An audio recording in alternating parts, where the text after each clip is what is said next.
So, so I'm recording now. Let me see if I can find that folder. Got so many folders open. It's not that one. It's none of those. Apparently I don't have it open anymore. So let me go find it. Classes, character animation, submission, section 2. There we are.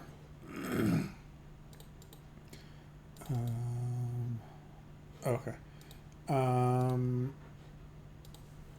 Let's go ahead and do. Echo, what's up?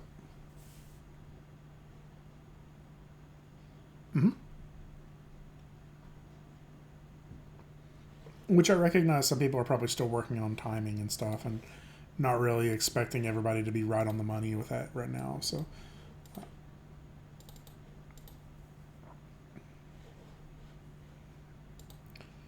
Yeah, it's actually a kind of a fun challenge to be like, well, where can I trim this up? Where can I make it punchier? You know. So okay, Gracie, yeah, you did your blocking in 2D instead. So I'm just going to go ahead and be syncing these as we get them. Nathan, I'll go ahead and start with yours because I know you. Do you have a video up here as well? I don't think so.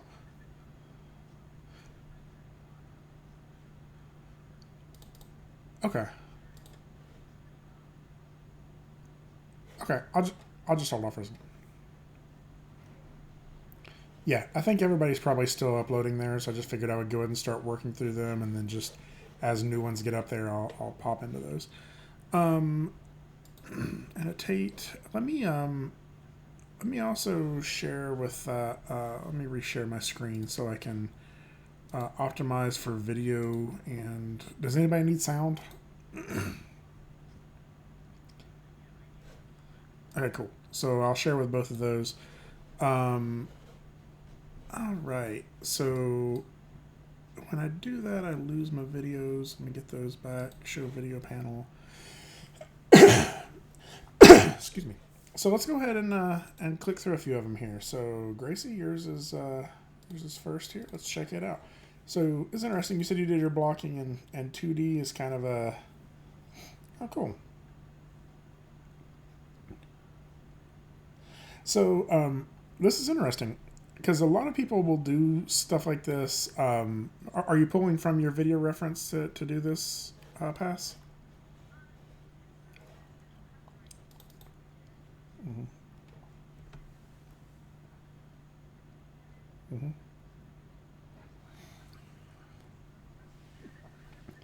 Oh no, I get you.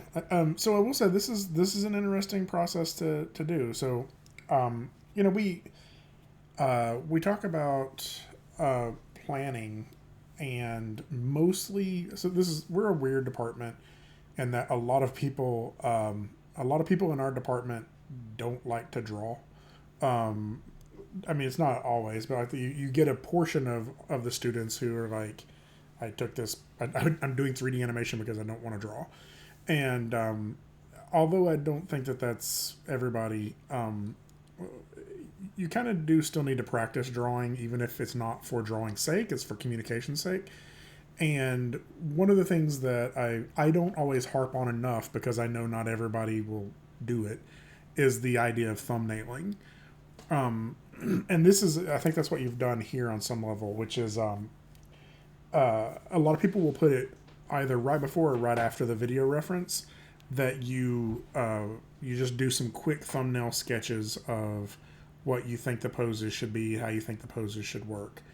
Um, I've done it before when I've thumbnailed out ideas of poses before I shot my video reference so I could try to hit those poses when I was doing my video reference. Um, and then I've done vice versa, where I've kind of used the thumbnailing process as a way of deconstructing my video reference to get a better idea of what those poses are going to be on the 3D rig, right? And that's kind of what this is feeling like to me, is that like you're taking this idea and sort of thumbnailing out what you had from the reference, and there's little things in here that I think are really showing well. Let me open it up in a better player. Like one of the things that Well, that's not working. Okay, never mind. Let's play it on the regular player then. One of the things I kind of notice is like your character right there, like that pose right there, I really like. Which is the way you're doing the, sorry, I can get my annotations up.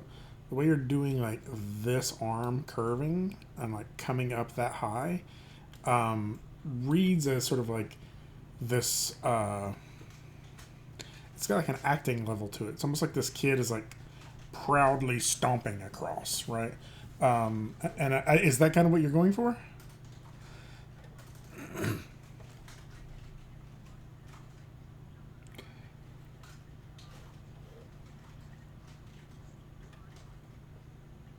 Yeah. So I think you you could probably play up the timing a little bit for that.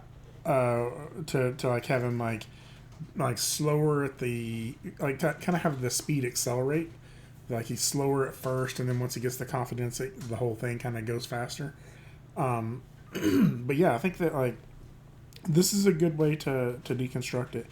One of the things I would say to watch out for, and this is probably going to come up a few times with people, is sort of this horizontal layout of stuff that will sometimes lead to a couple of issues, and one of them is that you're looking at the character from a profile view. Sorry, I'm just gonna let me mute myself and clear my throat. Sorry about that. So when you're looking at something from a profile view, like the character, right, you're going to see like the nose, and you're going to see like one eye, right? I know it's not really where the eye is, but then the other eye is kind of missing. And so like this profile view is not always as entertaining to look at, or like you feel like it's not, like it's about something else, not you. Does that make sense? Like you're less engaged in the shot. And so I think what I would consider doing is moving your camera around somewhere to where you're getting some foreshortening, right? He's going to be pretty much the same height all the way across, right? Get something like where the camera is maybe back here pointing in. Let me clear off some of this. That your character is maybe, or your camera is maybe back here. So I can draw this in kind of perspective. From this angle, looking on, over here. That way you get, the little kid while he's on this side, he's bigger, and then as he jumps across, he's getting a little bit smaller. And that means that these rocks, instead of being horizontal in your view, would be foreshortened, right? They would, you would get like these diagonals in your scene that you're not getting right now as much. It would give you a little bit of depth. Like you don't have to go even that far, but I think giving a little bit of depth to the camera angle would help. It would also help because like he's having to cross such a wide distance here that you have to pull your camera back pretty far, right? And if you do it the other way, he may be, or you could even have him coming toward you on the rocks a little bit too. Like you could have the camera over here instead. If you have it with that depth, he could fill up the shot for at least part of it, right? Like if he's coming toward you, then maybe he's in the foreground at some point, almost filling up the shot, even though at the beginning of it, he may just be like this tall, right? He's like kind of jumping across toward you. Is that making sense? Like I know these are terrible little sketches I'm doing, but the other thing to that is then you would be able to see his face a little bit more, or you'd be able to see like more information about the character that way, which is probably why I would think about maybe doing it from this direction instead, so you can see his face.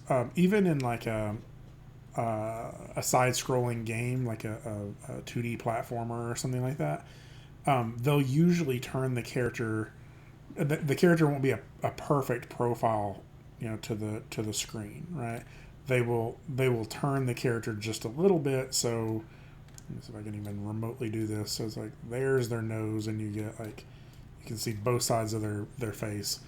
or at least a little bit of this high, and that's because we just feel like if they, I don't know, like it's kind of a psychological thing. Like it's just more engaging, um, and so I think that's something I would try to work your camera to where you're at least getting that. Um, so in terms of the posing, I think with the reason I sort of brought that up is posing wise, I think that would help you as well because right now it's like if you look at your character, his closest shoulder is always just kind of right on top of his other shoulder, so we're not able to see that contrapposto as much that way, right? If we're seeing him a little bit more from the front, it separates those shoulders out a little bit more, and we can see sort of the angle that the character's hips to shoulders are. But when we're looking at it from the side, it's a little harder to see that. Does that make sense? Yeah, it's a good start though. I think that this is so something I will say is like all of this stuff at the beginning, it may feel like you're getting off to a slow start, but as long as you're figuring stuff out, you're making the work easier for you, right? So the things you figured out here in terms of the posing um, will make creating the poses way faster, right? Um, and I think that that's what people want to rush through the planning. They want to rush through the blocking to get to the finished part as fast as they can. And I think that's why people end up fighting with it at the end is like, well, you rushed through all of the building blocks of that. You rushed through the foundation. So I think that in this case, like it may feel like you're not far along, but I think you've got the ideas in here that are going to make, sort of plugging all that stuff in much easier later on. So, yeah, good job. Ramona. Oh, wait, I got it muted. Sorry.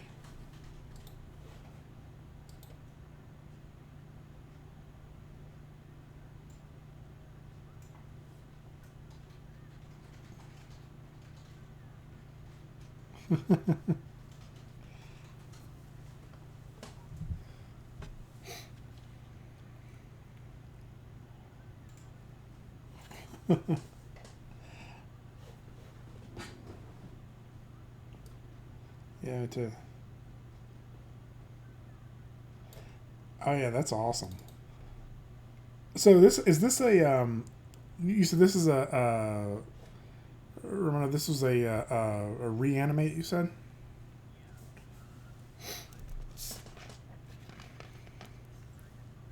Mm-hmm.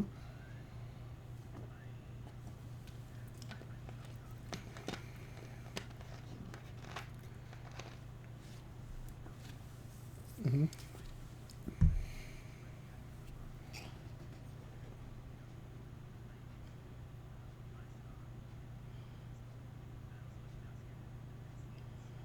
Yeah.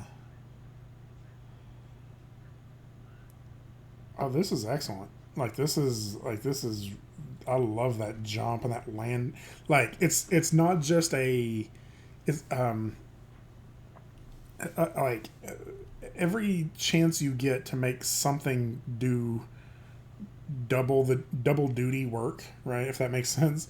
Um, I'm building to the idea, so bear with me. Like if you can make a drawing that shows that a character is excited, right? That's awesome. But if the drawing is also showing weight, that's better. If it's also showing character, that's better. And like if you can make something do more than one thing, right? Then it really starts layering in this depth to the animation. And I just love the jump out of excitement, and then you nail that landing to this like open arm gesture, like ta-da, right? Like that is like you have to nail that. Like you have to get that animation, all that cleaned up, like really smooth. Like get the nice overshoot on it when you hit to the end and all that. And I'll be honest with you, like if you can get that to sort of that polished quality of that, this shot alone is a demo reel. This is a great piece right here. Um, so are you I guess the question that is going to come up, that's going to be an interesting one, and this is almost like a portfolio talk here, is all of this is you though, right? You're just using the audio clip. Like this isn't like you're reanimating from their poses, right?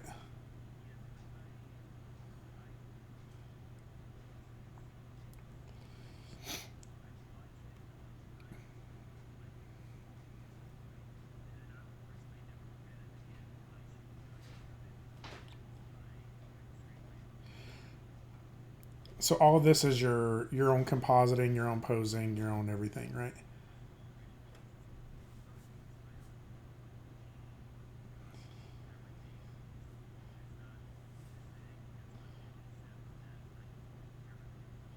Right. Yeah, this is excellent. Like that's so. I think that that is a question that will that people who are unfamiliar with this process, like the reanimate stuff. I mean, I think everybody gets the idea, but people are going to have questions about it, about how it works, particularly in portfolio. And I think it wouldn't hurt to have a uh, like if you like somewhere on your portfolio that you would have a side by side comparison, and to also be yeah.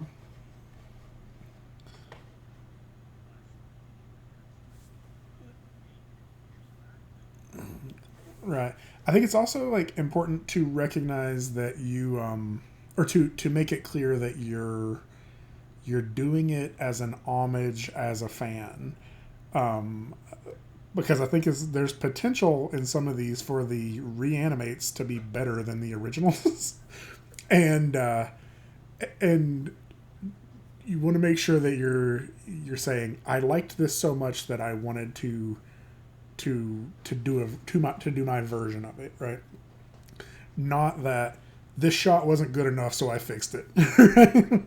I think that that's a little bit in just how you present it and how you put that in the demo reel.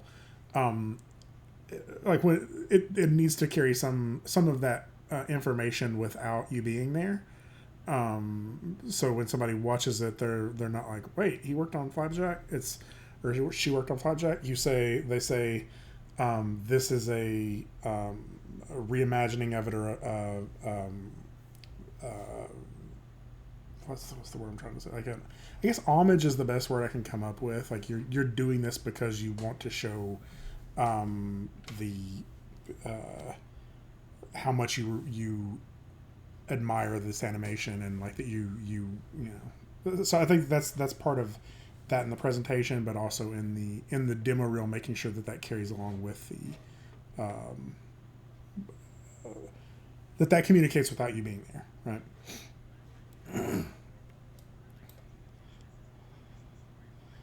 Oh no,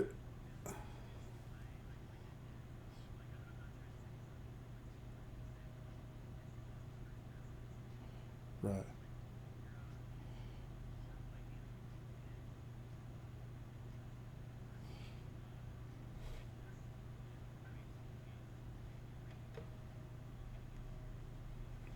Mm-hmm.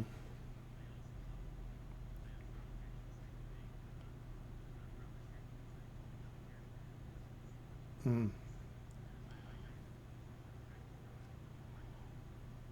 Yeah, grimace.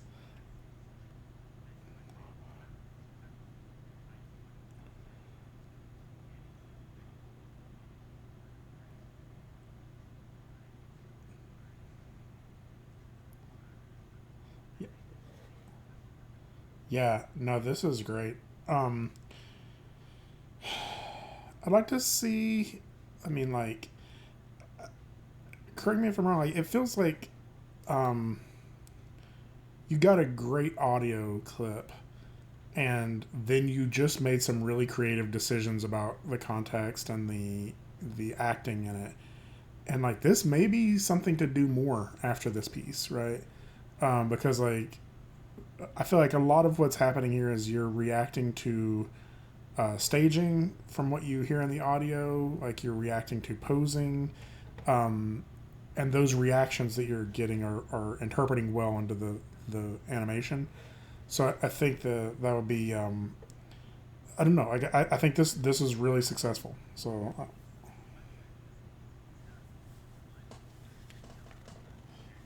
right.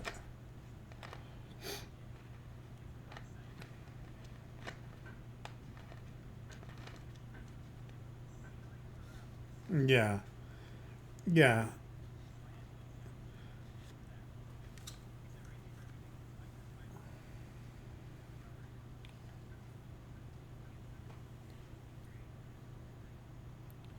Yeah. Yes.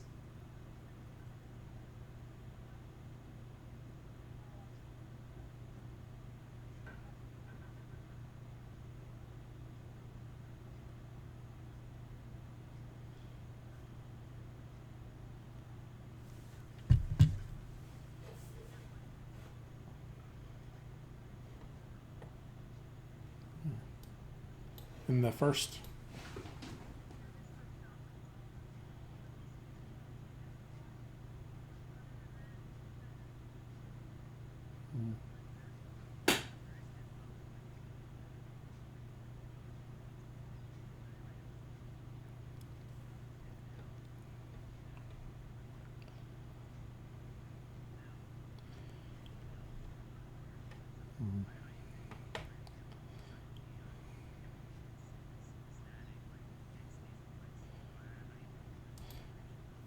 Yeah, I think it's kind of a good note there too, though, because like I wouldn't have thought about this until Katie said that.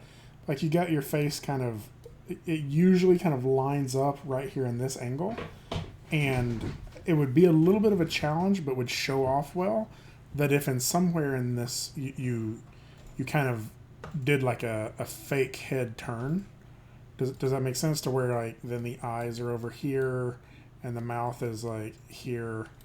Does that make sense? Like you get like a little bit of like some depth in that rotation as well. It would be a challenge, but you could do one little spot like that in there too that might add some additional depth to it. So, oh, yeah, I like what you got going on with the leg. How he puts his leg down though. That's cool. Like the um, like that right there. Like that shift is pretty cool. So, yeah, this is this.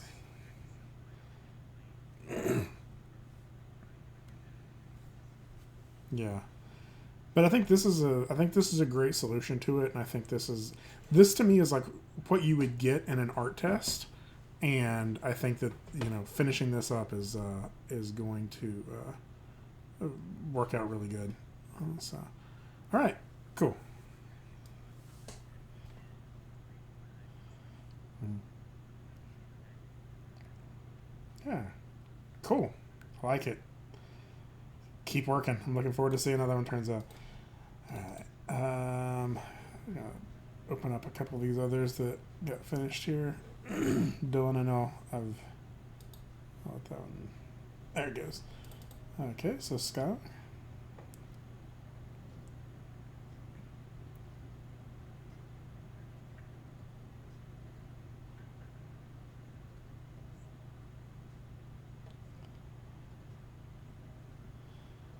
Um,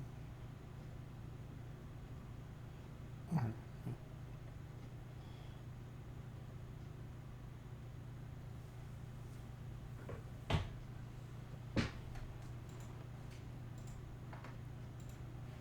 This is this has got some cool stuff in it. So I think um, I think most of the notes that I'm seeing fall into one of two categories. One is sort of composition. The other is timing. I think that it's right now it's running like almost 14 seconds, and I think a lot of this stuff you're getting at the beginning, like this slow like look around and shuffle of the feet, like some of that stuff right there as you turn. Like I think you could probably get through that first 7 seconds a little faster, um, just to get your character like you really are just trying to communicate the essence of like they're looking around to make sure they can pull this off, right? I think that there's some timing in there that could be sped up and maybe like maybe a little bit of this like, so the character kind of leans forward here to look. I like that. But then like some of this stuff right through here in the middle, like that stuff through there to get to this pose right here takes a little while. So I think if you could get through that a little faster, like sort of speed up that section, and it may even mean you have to lose a pose or two to do that. But what I do really like is this like this thing you have happening here with the feet, like this walk around, right? Yeah, because the weight to do this, you're really thinking about it. Like you have to, you're shifting your weight back onto the butt a little bit more, and putting your foot there, and then you're spinning on the character's like butt, and then they have to work to get up here. I think I would push that a little bit more. Like I would have the character like lean over here in front of it a little bit more. So I guess that comes up with the sort of the the second little part here is like the sneaking away, and I think you get this like I think what I would do is sort of exaggerate the timing here as well, that you would have it sort of like you would have it almost has a rhythm to it, right? Like you kind of want this like quick look around, pause, and then quick shuffle to stand up right there, right? And then sort of a pause, and then like this slow ease to a quick walk away, right? To get like right now it feels like the timing is kind of all happening at like the same pace, and you would want to speed up some spots and slow down some spots just for pacing reasons, right? And that'll help you get it down to a more manageable time, I think. I think the other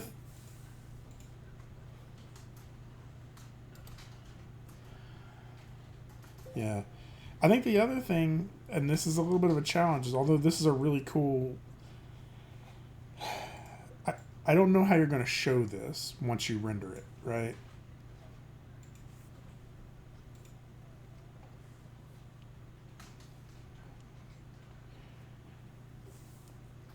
Yeah.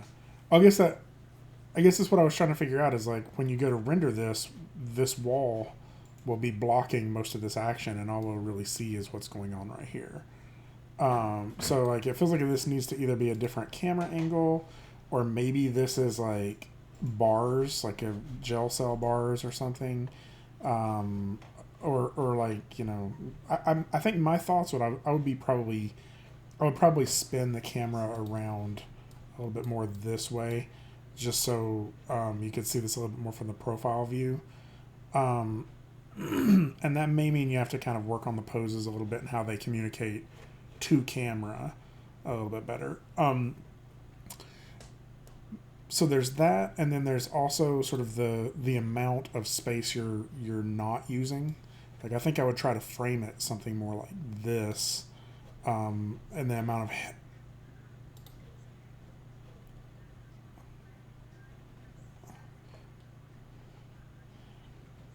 mm-hmm.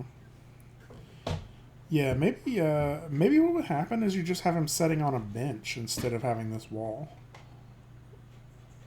and then that might work. And then you could frame that to where you would have that depth, right? Like Beefy sitting over here at the desk. You get these lines that are kind of leading our eye that way, right? And then he sneaks away this way, right? I think that could work to do it a little bit more that way. Um, well, I guess these lines wouldn't be leading us that way if we get rid of that wall, but and that would also give you an option to like explain the situation a little bit better. Like if you have this bench going off this way, this guy's like sitting here on the bench handcuffed. We can see the handcuffs a little bit better.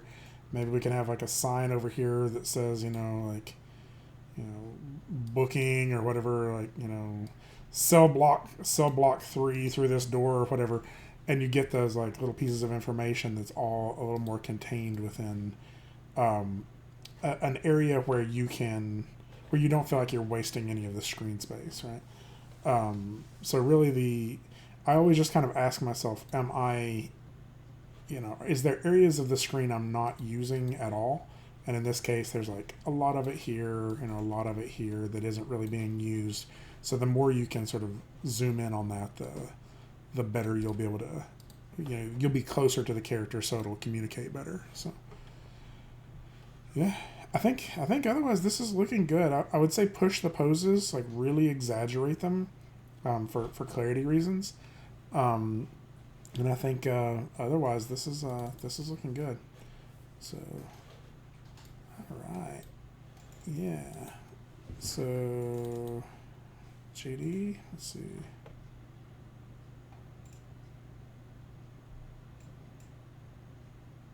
Oh, cool.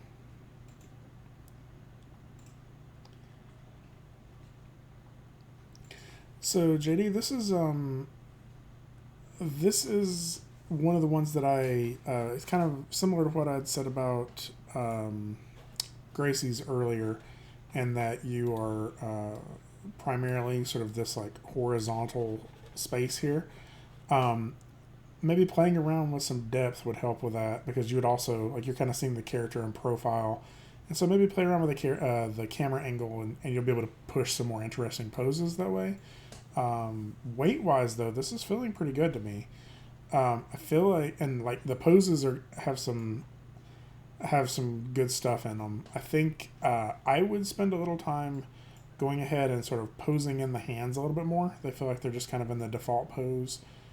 Um, and I think when he does the jump from this and to this one, I would push him up just a hair more. Like his hips. If you notice them, they kind of just feel like they go kind of straight across, and instead you would want them to do like a little bit of a hop across. Um, but yeah, you got some cool stuff going on in here. Sorry, I interrupted you earlier though. What were you saying?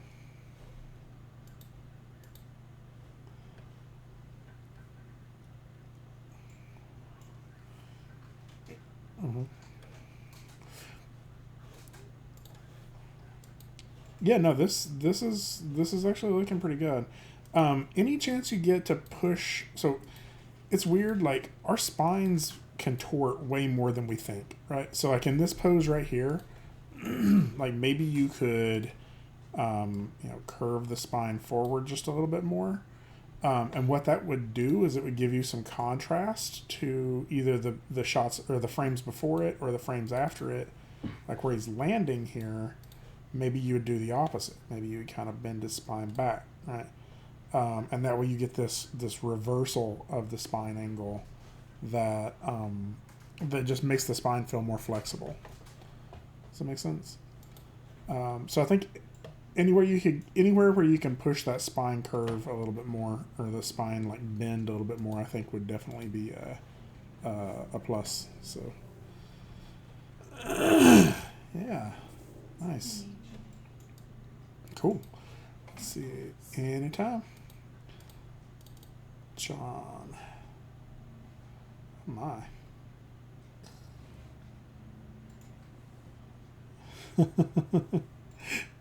I love.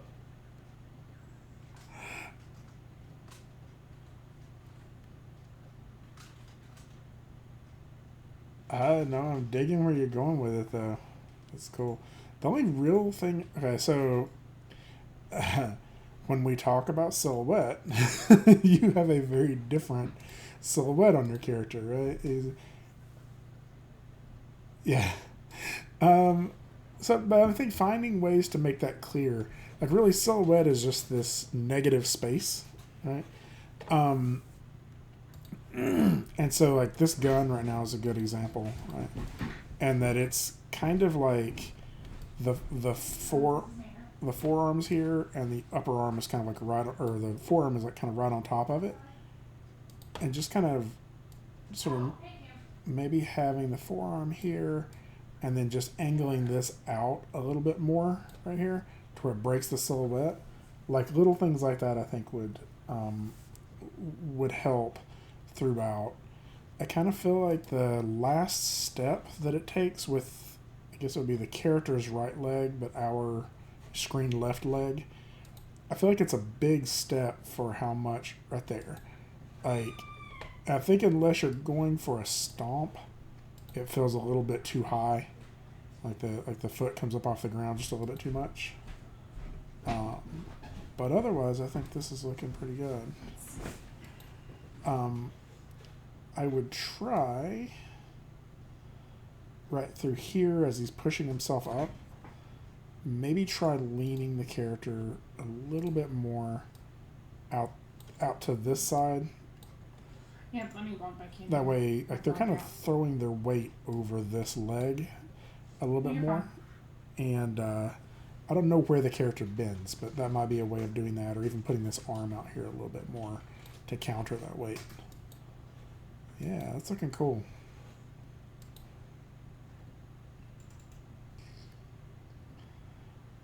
Yeah, I'm digging that. Yeah.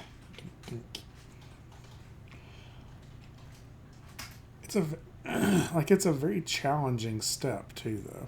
Like to get that up onto that platform is a hard one, and then you have him step down. I say him. You have it step down onto whatever this thing is. This little platform here that's lower, and it's like it's a really interesting challenge. Also, I'm admiring the video reference back there.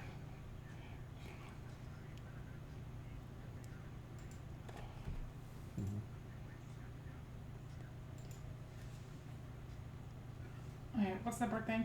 Mm-hmm.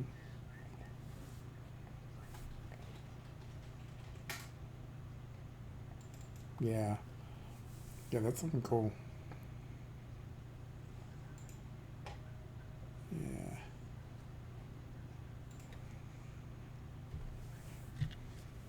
Mm-hmm. Yeah.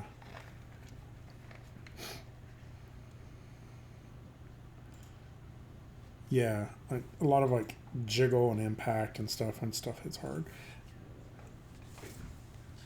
Mm-hmm.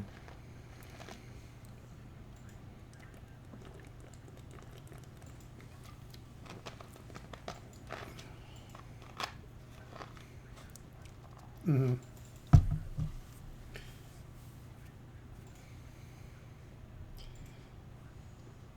Mm-hmm. Yeah. Oh, this came out good. Good job. Yeah, just keep pushing. I think right now it's on those weight shifts, the center of gravity, just polishing that motion in to where it feels good, but also feels like, air quotes, robotic. Like you want it to feel mechanical, but organic at the same time. So.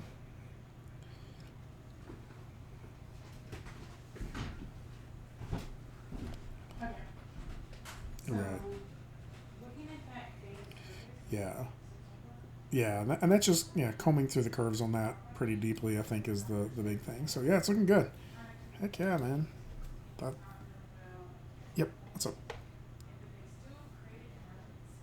Mm-hmm.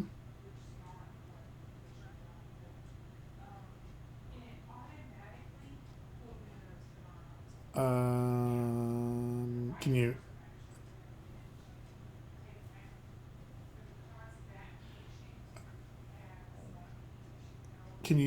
can you share your screen really quick? All right. Yeah. And so try moving them. Let me see what's leaving behind. Oh, so actually you have it selected. I think I know what the problem is. You're moving it in local space. So go ahead and go ahead and go back to where you had them selected again. Mm-hmm. And then that. Now hold down W and click just anywhere. If you hold down W and then click the mouse and hold it down, see where it says object is checked? Change that to world. And so now when you move it, it'll move them all in the same direction. Yeah.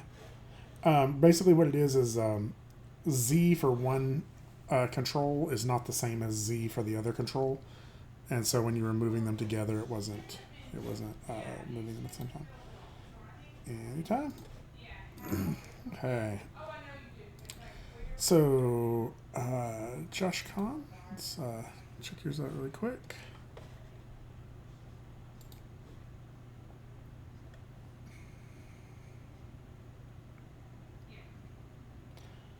So, sort of the things I kind of noticed on this again, like kind of what we had mentioned earlier with some people was get the camera in there closer, and maybe try to get something that's not quite as like horizontal. Um, I think the other thing to notice is like it, a lot of this feels like um, this is kind of a hard one to explain, but like your poses should be your entire body working together, right? And a lot of this feels like the torso isn't doing very much, right? Like the arms are swinging as individual pieces, and the legs are moving as individual pieces, but it doesn't always feel like that's all happening as one big unit, right? That the body is going from pose A to pose B as an entire uh, as an entire interconnected group of parts, right? Um, does that make sense? Kind of what I'm saying there. Like you can kind of see it a little bit in. Let me open this with VLC. So you can kind of see it as the character is sort of walking across this part of the platform. It feels like, for the most part, all of this is staying the same. All the torso and and everything, like it's just sort of sliding across, and the feet are moving, but it doesn't feel like the chest is rotating, or the hips are rotating, or the head is rotating or moving. And so I think thinking about that, like reevaluating your reference to see what your body's doing with that. Like if your arm is turning forward, you're probably also rotating your sort of your rib cage to account for that. Um, and then I think the other thing, of course, is just trying to get in here a little closer if you can. Maybe something like this, or if you get a little bit more depth in it, you may be able to even get closer to that. You could also use camera cuts, right? Like if you wanted to do two camera shots where the character jumps here in one shot and then does this jump in the second shot. Is that making sense? Yeah. And again, I think showing it from something that's not the side angle will give us a better chance to see something that's not just this silhouetted side view of the character, and you can really push the poses that way. Let me see. Yeah. Also getting some spots right here where your character is like out here above in front of the weight a little too much. So you kind of have to be careful with that. But I think that's something you can clean up once you get into the splining part of it. Like sometimes that just happens in your breakdowns and stuff. But I think if you can kind of keep the character on balance as much as you can, I think that would help. And I do think like figuring out like kind of a creative way, like she takes several steps to get from where she lands here, right, or probably more like here, to here, before she does that next jump, right? And this is sort of thinking in that terms of appeal and stuff like that. Is that those several steps that she takes to get there aren't that interesting to watch. Does that make sense? Like it's kind of like she's just doing those steps to get through the to get to that next point so she can do that next interesting thing. So I think you got to either make those steps interesting to watch, or maybe you would trim that part out, right? So for example, there's a couple of ways you could trim that out, which would be like make it 3 jumps instead. She jumps to here, then she jumps to here, and then she jumps to here, right? Like, and that tells us like she's in a hurry, right? Or it could be you actually change the scene, right? That this thing that she jumps onto is only like that wide, and this box is more like right here, and so really then it's just this like jump, one step, jump, right? So I think there's a couple of different ways you could solve that. But I think this is one of those instances where like entertainment kind of has to take appeal, like aesthetic, all like it doesn't have to just be entertainment. It's like the visible quality of it has to take precedent over logic almost. Like we know that like logically I would have to take multiple steps to get to that edge, right? But really like entertainingly, what's the best way to make it happen, right? Would it be that she hits the ground and does like a roll over to there before doing another jump, right? And those are the type of things that is the difference between your animation feeling accurate and your animation feeling fun to watch, right? Does that make sense? Cool. Sorry. I feel like I'm asking if that makes sense a lot lately. I don't know why I do that. But hopefully you all are telling me if it doesn't make sense. Justin, I know Dylan, I'm going to come back to yours here in a second too. Walk. So is this the two-person fight?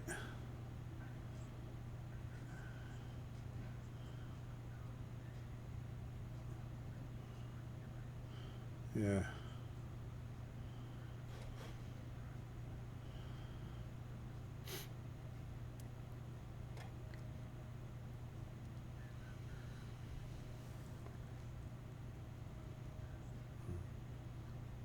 Mm-hmm. Mm-hmm. Mm-hmm. I agree with that. So timing is the big thing I would notice. It feels like you need some more breakdowns and some of how the character's standing up. It feels so. This is I don't know how you feel about this.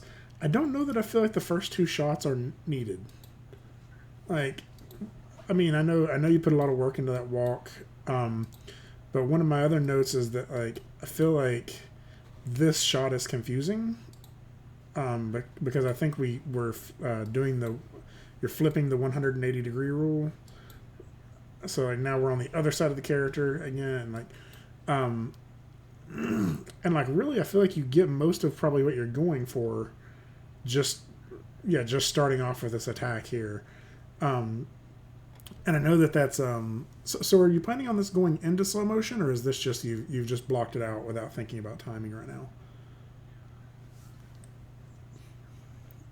Okay.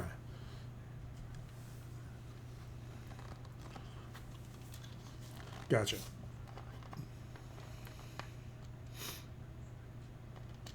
Mm-hmm.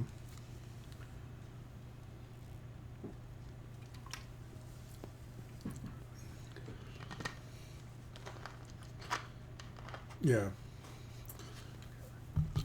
I get you. So this is kind of your layout pass more than anything. Yeah. Yeah.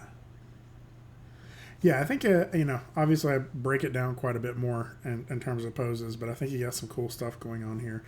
Um, I would say I think a lot of times in action shots, you have. I think it feels poppier if you have camera cuts instead of camera moves, right? Like maybe what you could do, and this may just be after your timing in there, is you have this one shot where he jumps off here, right here, and kicks, right, and then like maybe you end it on the land, right, and then you could do, I don't know why I'm watching this really small, it's like, but after you do that, maybe you would cut in on a close up of the character like this, and then you cut back to a close up of this character. And then you go back to this shot again, right? I don't know. It may be something like that you would do, like 3 quick camera cuts to get that feeling punchier in the action. Yeah, I mean, it doesn't have to be, but like my imagination is like once the energy picks up on this, it's going to feel like the cameraman has to run in to get these close up or closer shots, and then then you have to take into account like you would feel the camera person's steps. All of those things are things that have to be uh, accounted for. So yeah. Yeah. Actually, no. That's something that came up. I'll mention this here in a second when we get into the lecture part. But yeah, this is looking good. Some people were asking about like the different kinds of cameras, and I kind of chatted with them about that a little bit. Right, I just opened this and didn't even pay attention to it. It's Talon. Okay.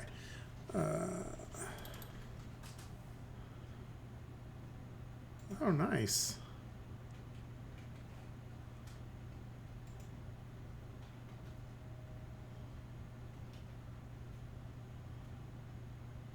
Yeah.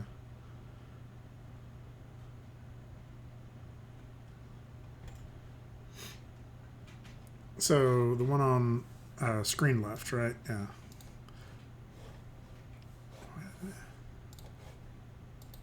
No, you kind of can.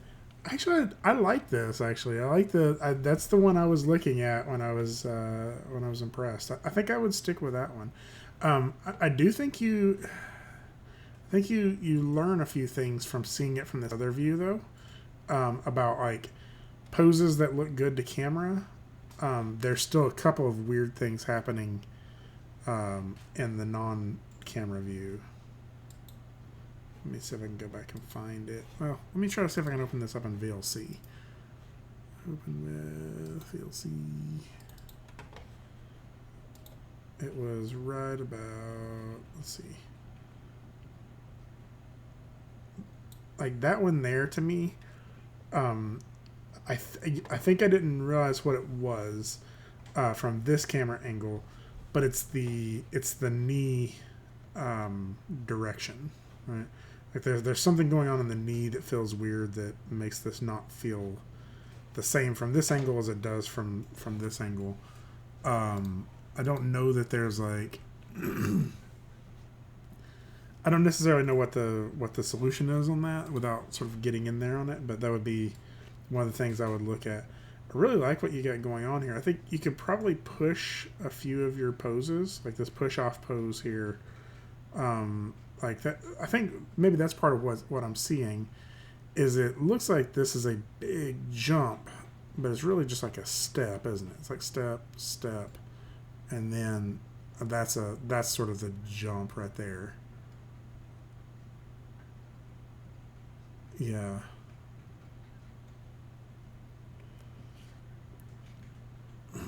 I think finding places to push the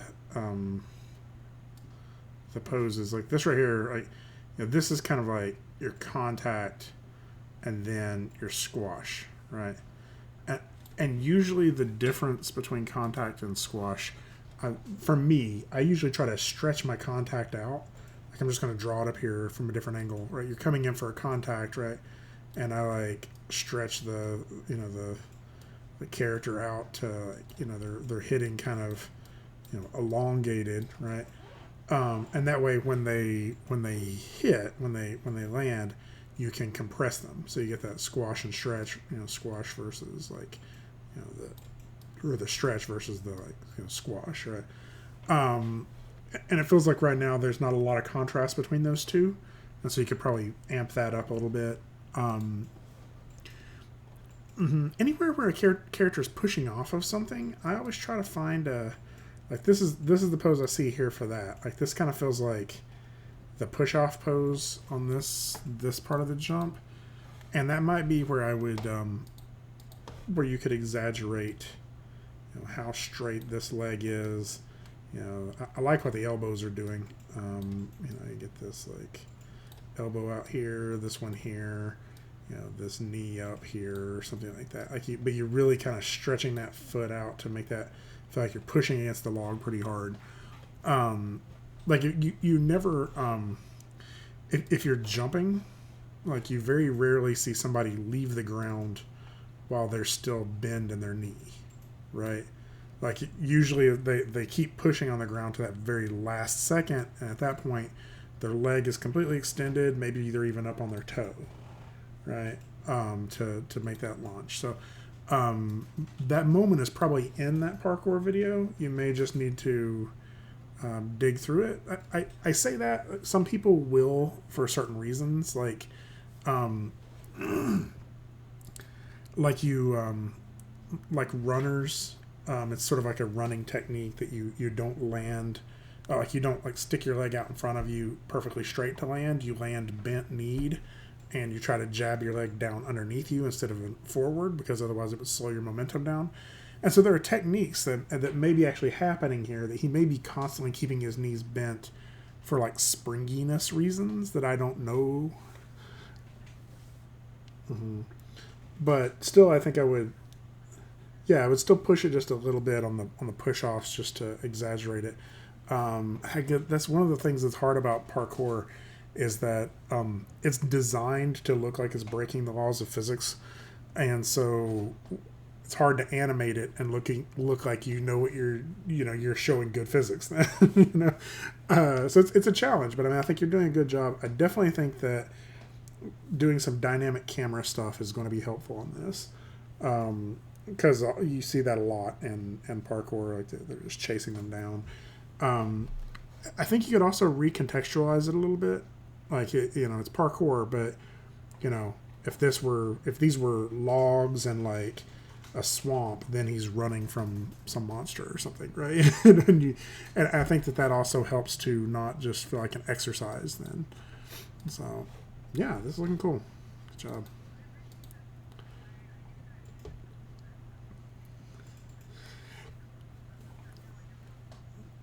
Yeah, like it's hard, but it's always easier to um like I always have this phrase that I use, like push it till you break it.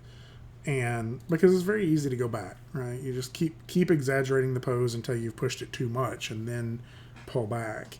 Because it's actually easy, once you've got all that in there, to go in and scale those curves back down. But if that information isn't in there, it's hard to scale those curves up, right? So yeah, anytime.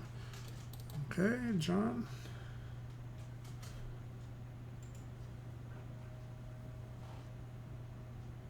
Oh, hey, yeah. How many did you do?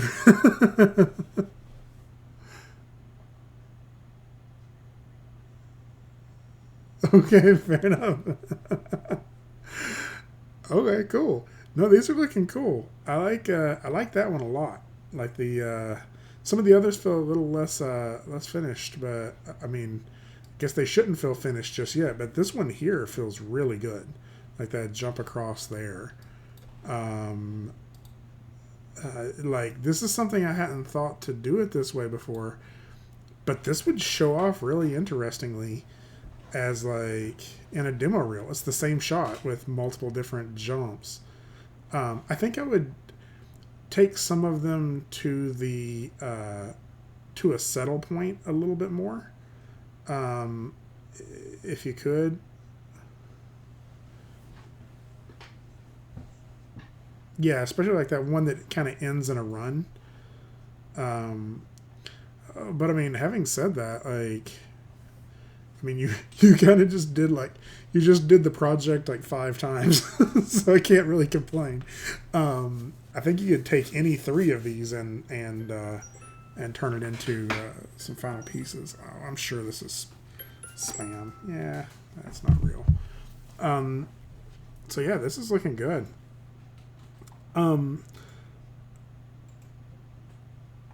yeah, this is I'm not actually catching anything that like strikes me as something to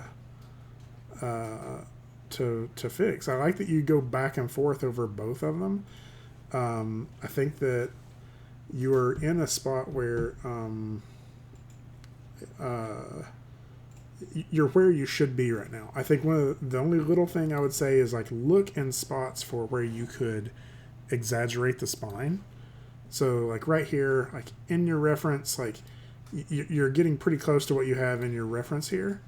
Could you push that more, right?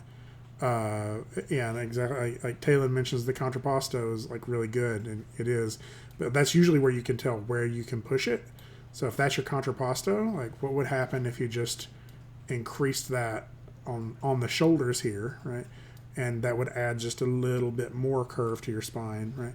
So you could look for a few places to where you could accentuate that, but I think you've done a good job at really analyzing the reference and transitioning that into some keyframes here. So yeah, this is looking good.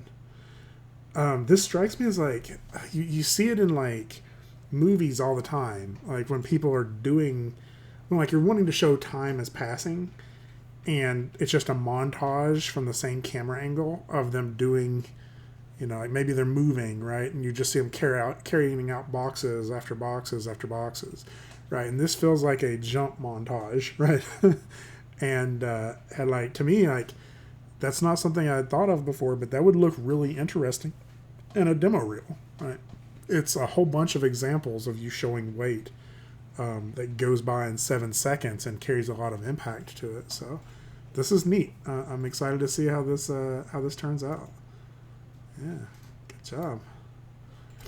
Right, so I think Dylan, I know you let yours download, and Nathan, did yours finish downloading too? It did. Let me go ahead and. Oh, it's going to take a minute to download. I'll let it download. Dylan, let's start yours over here. So, like you've made improvements on this since like right before we talked at class. So this is, yeah.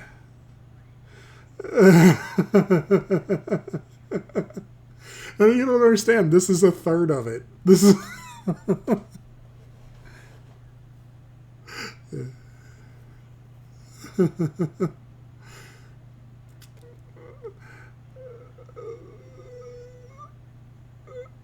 Yeah, this is going to be a great shot. I think we've already talked about most of, what you're doing here. I think you've blocked in quite a bit more since, maybe not quite a bit more, but a little bit more, about half of it. Yeah. I think, really like because stuff is happening so fast on this, really make sure that you are, thinking about silhouette in every frame. And I know this will be a pain in the butt, but I would go ahead and block in that cape with parts of that too, because and I think the cape is really gonna do some cool stuff for you, right? Like it changes your silhouette of like. Let me open it up in VLC again. Where was it at?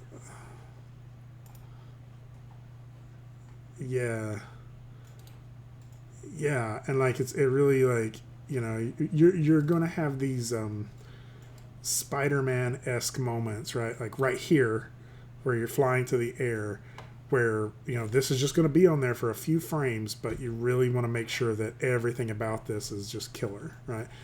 And some of that may be the way that the cape is sort of billowing out like this, to create this really cool silhouette that your elbow, like your knee right here, to me, like it's little things like this that like for this maybe you would fake that knee over a little bit more and get like a little bit of a sharper, I don't know, like you would do something there to make sure that knee is clear. Kind of feels like the ankle is breaking there a little bit too, so be careful. Yeah, no, but that's cool. Like to me, this is so you get that blocking pass done, and then you do a really tight camera pass, and I think that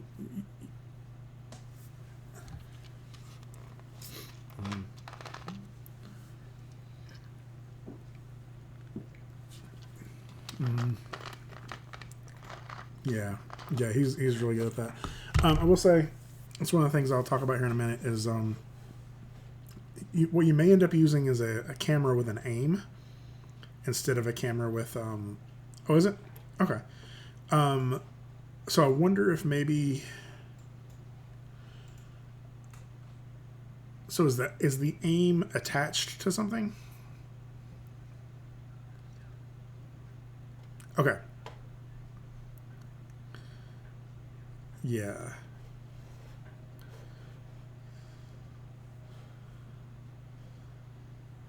Yeah, this looks cool. Let's play through it again. Um, it's definitely going to be uh, a great shot when you're done. Yeah. So,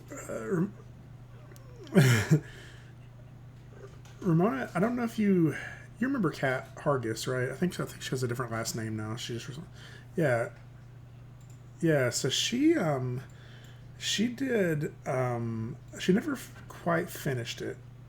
She started one, and I don't think she ever completely finished it, but it was really cool.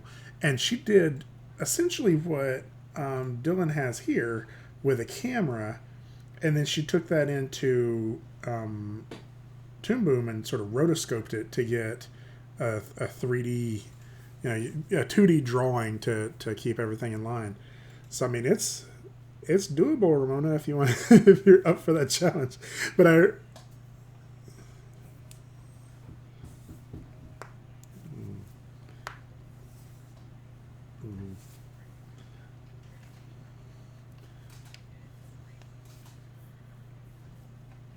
so the other thing you could do is get an environment in Maya and render it with the Toon shaders, and then draw over it in Harmony too.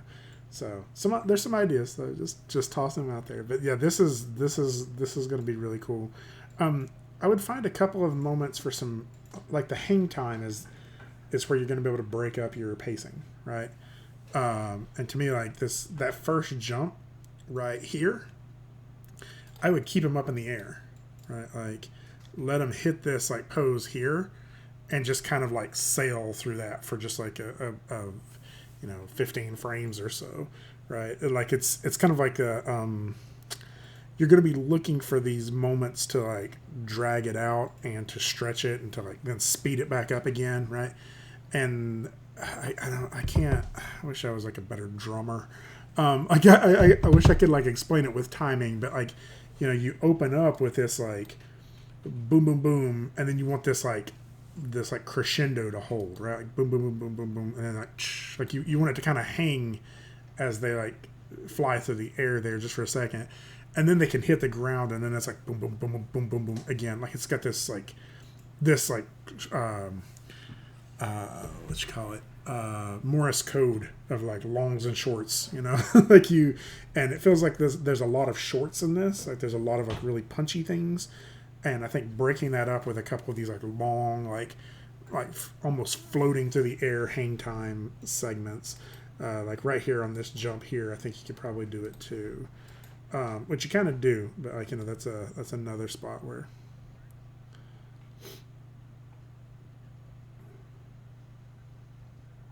Yeah, yeah. I think I would. You kind of get this hesitation on the edge here before you go into that jump. I think I would blow right past that. Like I would go straight from this run into like a diving jump through here, if it were me, and then like just maybe even stretch that distance a little bit. So, which I know that's easier said than done, but to get that like really flying through the air and catching it feel. Yeah, man, this is looking good. Uh, yep. What's up? Mm-hmm. No, actually, it's probably a bad idea to include every tiny step because then it's hard to.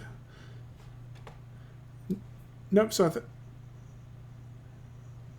I think Dylan's done good here. Like he's got some of the steps, but like a lot of this stuff is like I know you broke that down more, but like through here, like you don't have all the steps because you're really trying to get the pacing of how you get from point A to point B, right?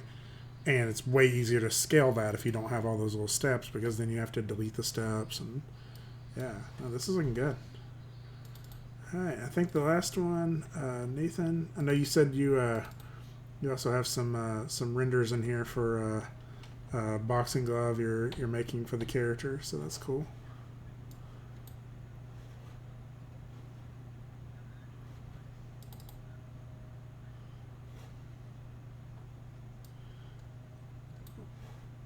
Mm-hmm.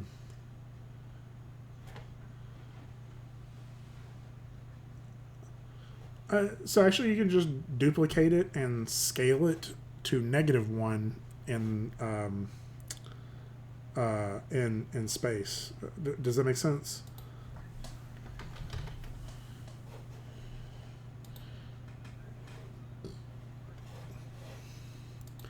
I'll show you really quick in here. We're going to come back to this here in a minute, but let's do file, new scene, don't save. Very quickly, you have this as your glove, right? Let's go ahead and extrude your thumb here. I know this is not what you did. And then you're needing the one on the other side. You just duplicate it, and then, like in this case, you could scale it to -1, and then you get the one on the other side. Does that make sense?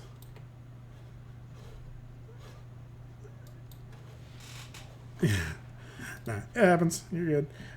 So yeah, let's look at the other one here really quick. So the video, did it open? It did. Okay, so let's see what we get.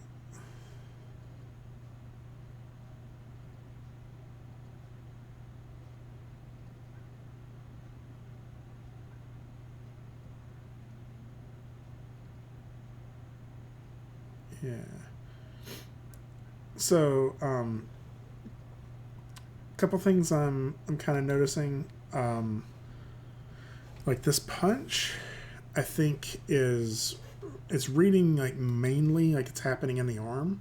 Like it feels like you got that controller right there, and that most of it is animation that's happening somewhere on one of the arm controllers, but isn't really affecting the chest at all.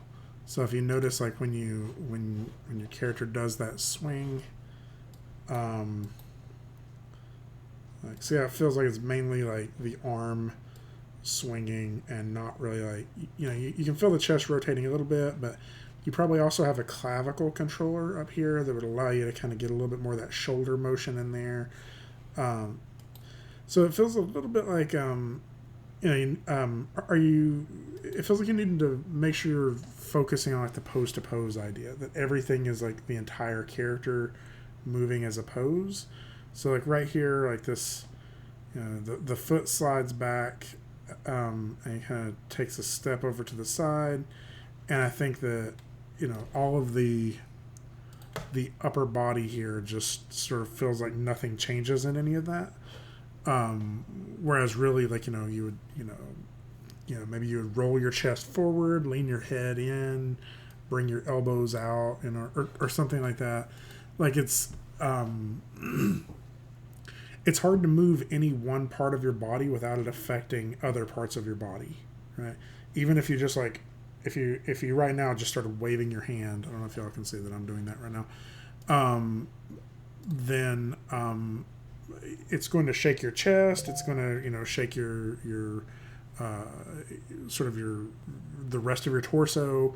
It's going to even like shake your like where you're contacting your chair. So like everything is kind of interconnected, and it's very easy in animation to animate in a way that it doesn't feel connected. And I feel like right now that's what this is feeling like. So like thinking of this in the pose to pose way, like you have to get that push off pose, right? It's that the foot is here, the toe's there, this leg is pushing. What does that do to the spine? Is the clavicle like this? Is what's happening in the entire body to make that one pose happen, not necessarily the motion yet, right? It's just how do you make sure that whole pose feels physically accurate.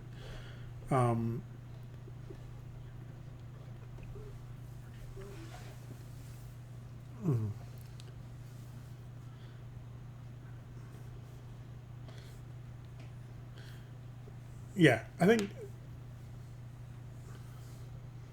Yeah, I think that's what I would do is like get that reference and kind of focus in on that and see what you can take away from the reference in terms of anatomy and how it's causing your body to contort and change and stuff like that. I think it's gonna inform a lot of stuff about how you how you make those changes. So.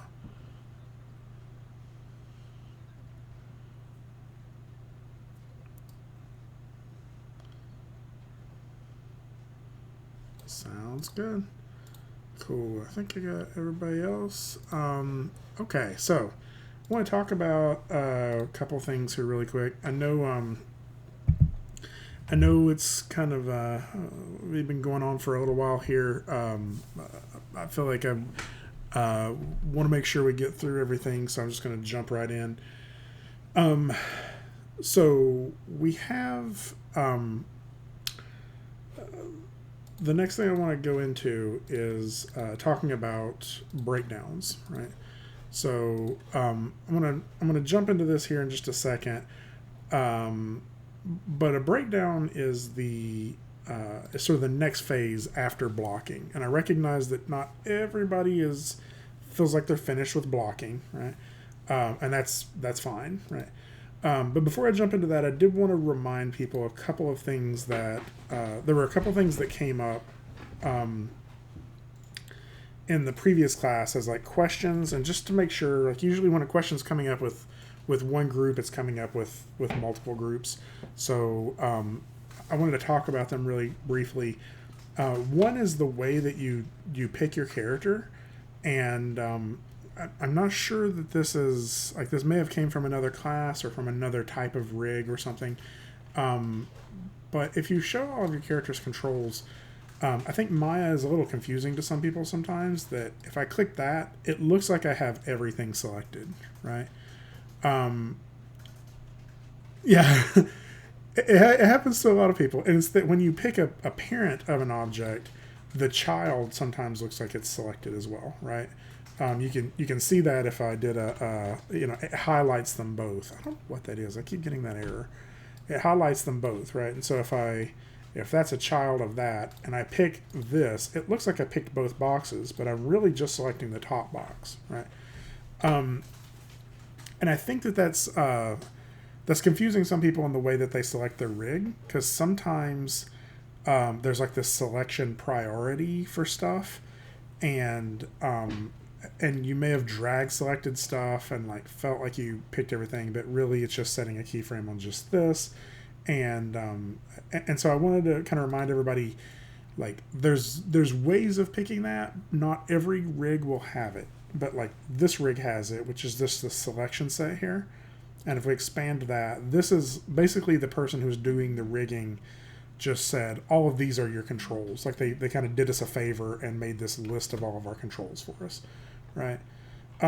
If that's not available, the sort of the painful part is you do have to kind of go through and pick everything yourself. But there's sort of ways you can do that easier. Like what you can do is just turn all of this stuff off in the show window, and then just turn on the curves. And then if you drag select this, that's going to select most of the curves that's going to select all the curves that are visible. But you'll see what it didn't select was the curves that were hidden here, right? The IK curves or the FK feet. So that is where it gets a little bit more complicated in making a picker. But I had people from both classes who have contacted me over the last few weeks with like selection issues, and I thought it was worth talking about briefly. It is a little bit painful if you have to go through and manually select everything, but there's ways that we can work around that. If you happen to have a rig that doesn't have a selection set, I can help you come up with some tricks to select everything. So the other question people had was on cameras, right? And this kind of Dylan's piece we kind of touched on this just a minute ago. That there are multiple types of cameras in here, right? If you go to create cameras, you'll see we have a camera we could make, and then we could make a camera and an aim. We could make a camera, aim, and up. You can make a stereo camera, a multi-stereo rig. Like really, it's just these first two that most people use. Stereo means like a 3D camera, if you're rendering for like 3D glasses, 3D. But I want to make one of each so you can see both of these. So if I just make a regular camera by itself, you'll see over here in my channel box, it's just a camera, right? If I make a camera and an aim, That's what I made there, but I'll do it again just to show you. The camera and an aim. It makes a group with a camera and a locator in it, right? And I can move that entire group and put it wherever I want to, right? But these work differently, right? If I move this camera, I can just move it and or rotate it, right? Like I can set this to camera 1 to show you, and I can move this up. I can rotate it like this, you know, whatever. It's a little bit weird because my rotation here is, I currently have this set to world, which means if I rotate it like this, that feels accurate, right? If this were local rotation though, it's a little bit weird that if I rotate it like this, suddenly my camera is like angled, and that feels confusing, and like it's very easy to get your camera starting to feel like this, and then how do you fix that, right? But that's the camera most people are used to. The other camera is this camera with an aim, and if I move it, basically I'm moving it, but the rotation is controlled by what the aim is looking at, right? So if I put that aim over here on this box, right, and then move my camera, it's going to stay focused on that aim, right? And so this is a useful tool if you're trying to animate something that's moving, right? Like if you really wanted to track this object moving across the screen, hit S on that. Let's say I move it over to here, right? Yeah, sure, I could rotate it, or I can manually move that aim. But what I can also do is I can constrain that aim to this object. So I can select that object. Let's do that again. And then go to rigging, constrain parent, right? And you're going to see that it's just going to follow it, right? And that's kind of what most people use it for, is that you can kind of track stuff a little more carefully. It doesn't mean you have to constrain anything, obviously. Like you can manually animate this aim however you want to, and this is kind of like a neat way to animate, like, you know, like a first-person camera, like looking around at stuff. So there's a lot of little things you can do with camera there. So I just thought I'd bring that up as something to. Those were questions that were coming up in the previous class. So, okay. Any questions on any of that?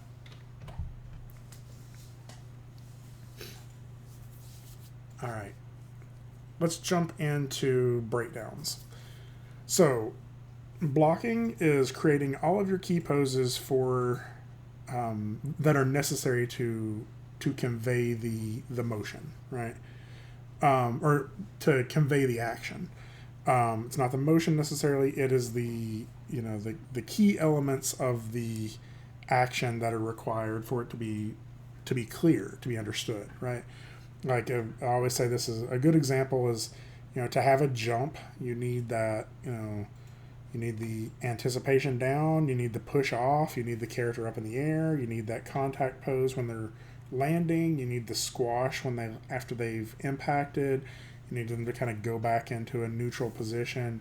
Like all of those poses are necessary, because if you don't have that up in the air pose, people are just not going to understand what your animation is.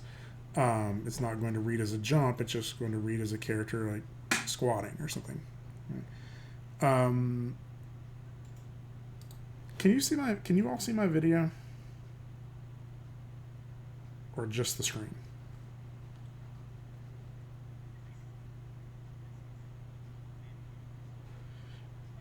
Well, the video, I mean, like my camera, like of me. Okay, cool. Just in case if I'm gesturing or something like that, I want to make sure like that y'all are able to see that, and I'm not just like gesturing to out into the world of nothing.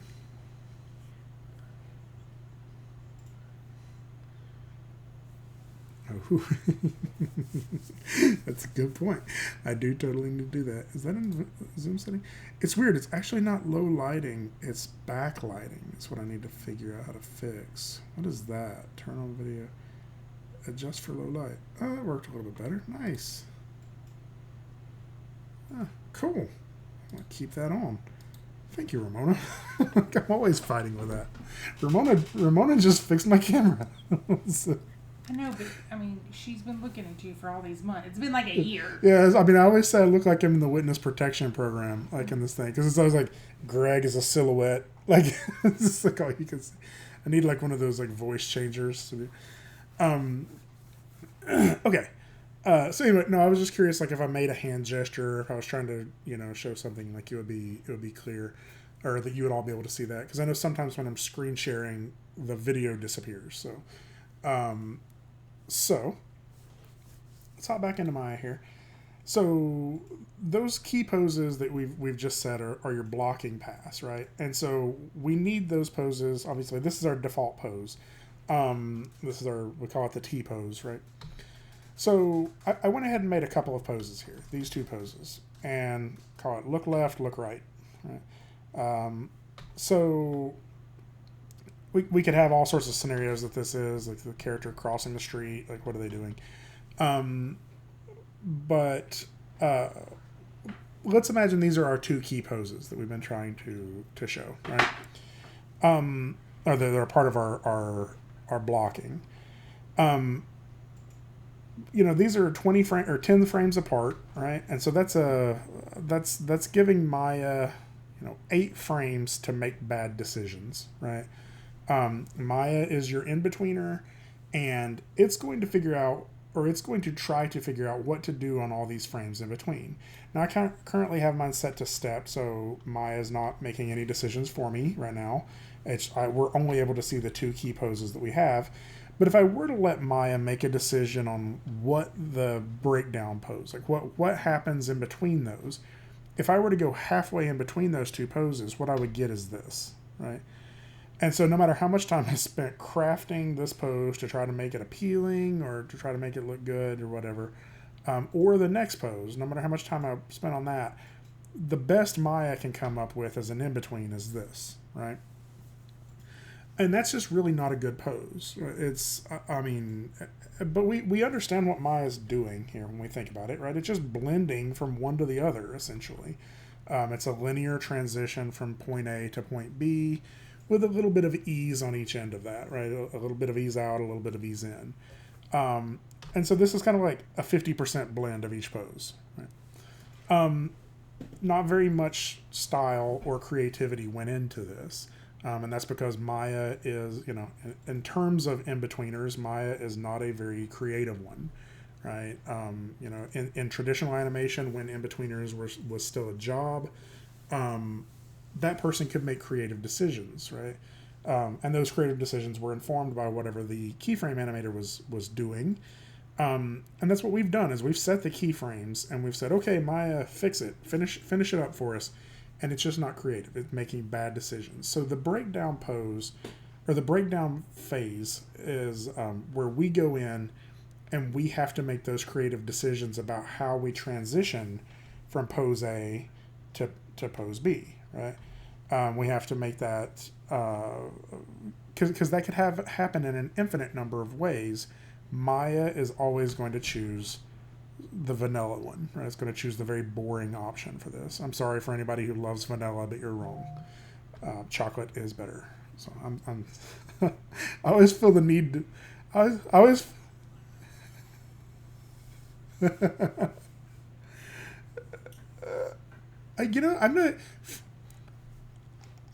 I'm not, you know what? French vanilla, I'm with you. I get it. French vanilla, but vanilla. It's like it's milk flavored. We put some sugar in your milk.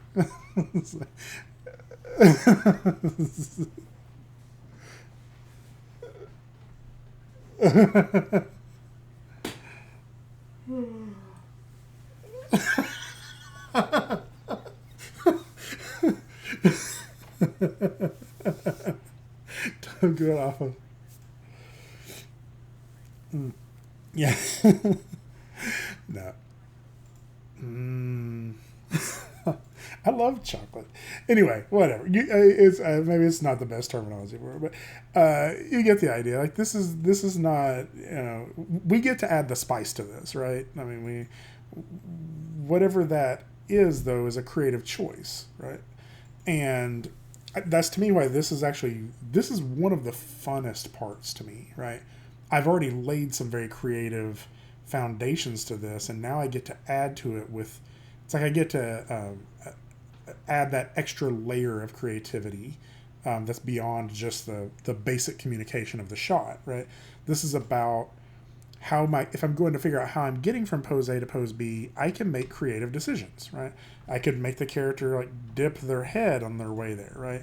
To get like a little bit of an arc to that motion, right? And that's just all I did there was pretty much take Maya's decision, right? And I spiced it up a little bit. I pushed the character down into the ground, kind of, change that pose up a little bit to get a little bit of a curve in the spine, a little bit of a better silhouette. And just by making that change, I get a more interesting transition from pose A to pose B, right? And so that keyframe that we create to make that happen is the breakdown key, right? It's a breakdown frame. I will say there's actually ways that you can even label these keys as, convert to breakdown. And if I do that, it changes the color of it even. It's a green keyframe. So like it's a technique of saying, this, frame 70 is my key pose. This is necessary for the storytelling part of this, of the action. This defines the motion between those two actions, right? And so we can, but again, like all this is just a creative decision. How do I get from A to B? And we can take all sorts of creative choices with that. Do I go drag it up a little bit, right? And if this is more of a take, like a surprise, like what, then this is maybe more of a, hoppy, like I'm at the ready, like I think of like somebody who's like prepared to fight, like they're like preparing for somebody to come at them, right? Maybe they'll hop over to this side, like they're like, they're a little bit more like jumpy in the way that they're moving back and forth, right? So it's more of a hop to the side, but it's still the same two key poses, right? It's all that's in that is the transition, the change to the transition. So other elements that we can consider with that breakdown is that if Maya is just going to give us a 50% blend, then that gives this sort of even transition across, right? But what if we didn't do 50%? What if we just did like, what if we just did like 5% or like 10% of that blend, to where we're favoring the first pose more and having a bigger jump to the second pose, right? Just by doing that transition, we are easing out of our first pose and kind of going fast into our second pose, right? And so that's going to make it have this like effect on timing and spacing as well. So our breakdown is a very important part of multiple elements of this process, right? We could use it to ease out of our first pose and sort of hit our second pose a little harder, right? Sort of the other elements of this that we could layer in there is not just timing and spacing, but also overlapping action, right? Our breakdown pose may be a place where we can show some drag, right? Like we could still have our character dipping our head, but we could drag our hands behind. So what it feels like then is like, if you look at our character's right hand right here, is that it feels like the body's moved before the right hand has really learned about it, and just kind of dragging it across behind it, right? And the character's head is also, it's dipping, but maybe the hips aren't quite moving forward at that quick of a pace, right? Now, it's important to recognize that a breakdown is not just one key, right? The way we think about this is we're refining it. Like we're refining that motion that happens in between, right? And so we can put as many breakdown keys in it as we need to get that refinement to the motion.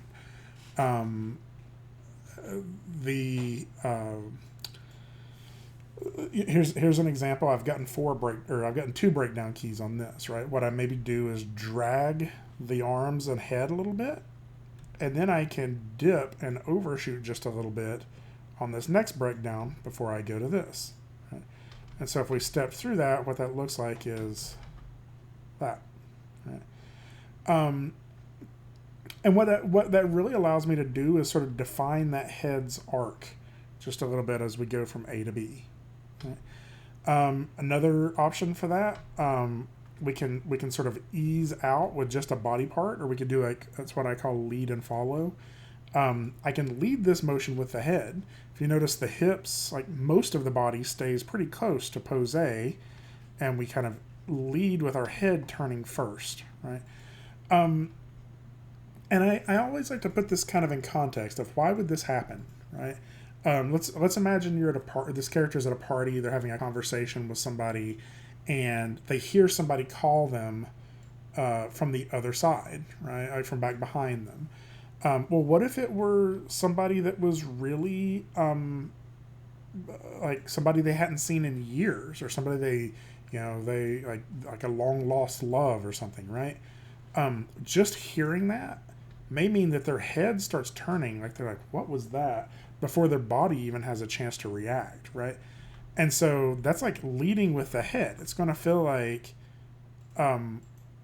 their head is leaving the rest of their body behind in that previous conversation to find out what that was they heard, right? And we could do the opposite of that as well. I may actually do that in the next one. Let me see. Yeah, like here's... I guess this really isn't a great example of this. I think this one back here is maybe this one's maybe a better example of that. Like you're leading, you're easing away from this is maybe that you were more interested in the first conversation, and the person who's calling you is kind of not somebody you're excited to talk to, so you don't want to leave that first conversation, but your body pulls you across, right? So again, your breakdowns can be all sorts of different things. It could be an anticipation up where you're dragging your head and your arms behind, right? And then a squash down here where I'm overshooting a little bit past my end pose and then settling back.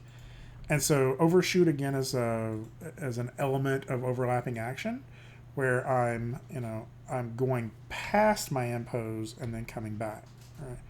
And this helps with, like, if you move your hand really quick and try to stop it all of a sudden, you go past it a little bit and then it springs back, right? And that's what we're seeing here is it goes past it and then back. I mean, here's one where I broke this down into, there's 4 breakdown keys in between pose A and pose B. We could have, like, this anticipation back where the character's foot leads the action and the hands sort of drag. Pulling the body across, but the arms are still dragging behind. We overshoot past that point in the side-to-side direction, but are starting to transition up. We overshoot up when we're kind of popping our character's head back up there, and then settle back into our end pose, right? And so that's a whole lot of extra information just to get that single motion, right? Again, like your breakdowns can be whatever it is you want them to be to get a very specific way that motion happens. You're the artist. You're the one who gets to make that decision of how that action should happen or how that motion should happen. And this is really where you get to refine that into something that is uniquely the way you would want that action to happen, or the way you want to show that. So, let's talk about how to do breakdowns. We'll frame up our timeline here, 420.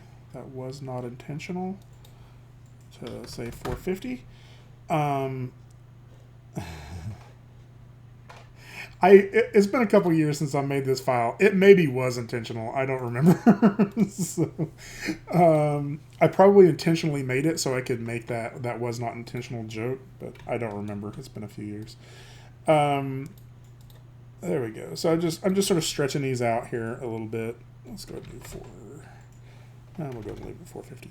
So I have I still have this in stepped mode, right, between these two poses. I'm going to kind of briefly take this out of step mode. Or maybe not briefly. I'll just do it just to show you. Graph editor. Make sure I have everything selected.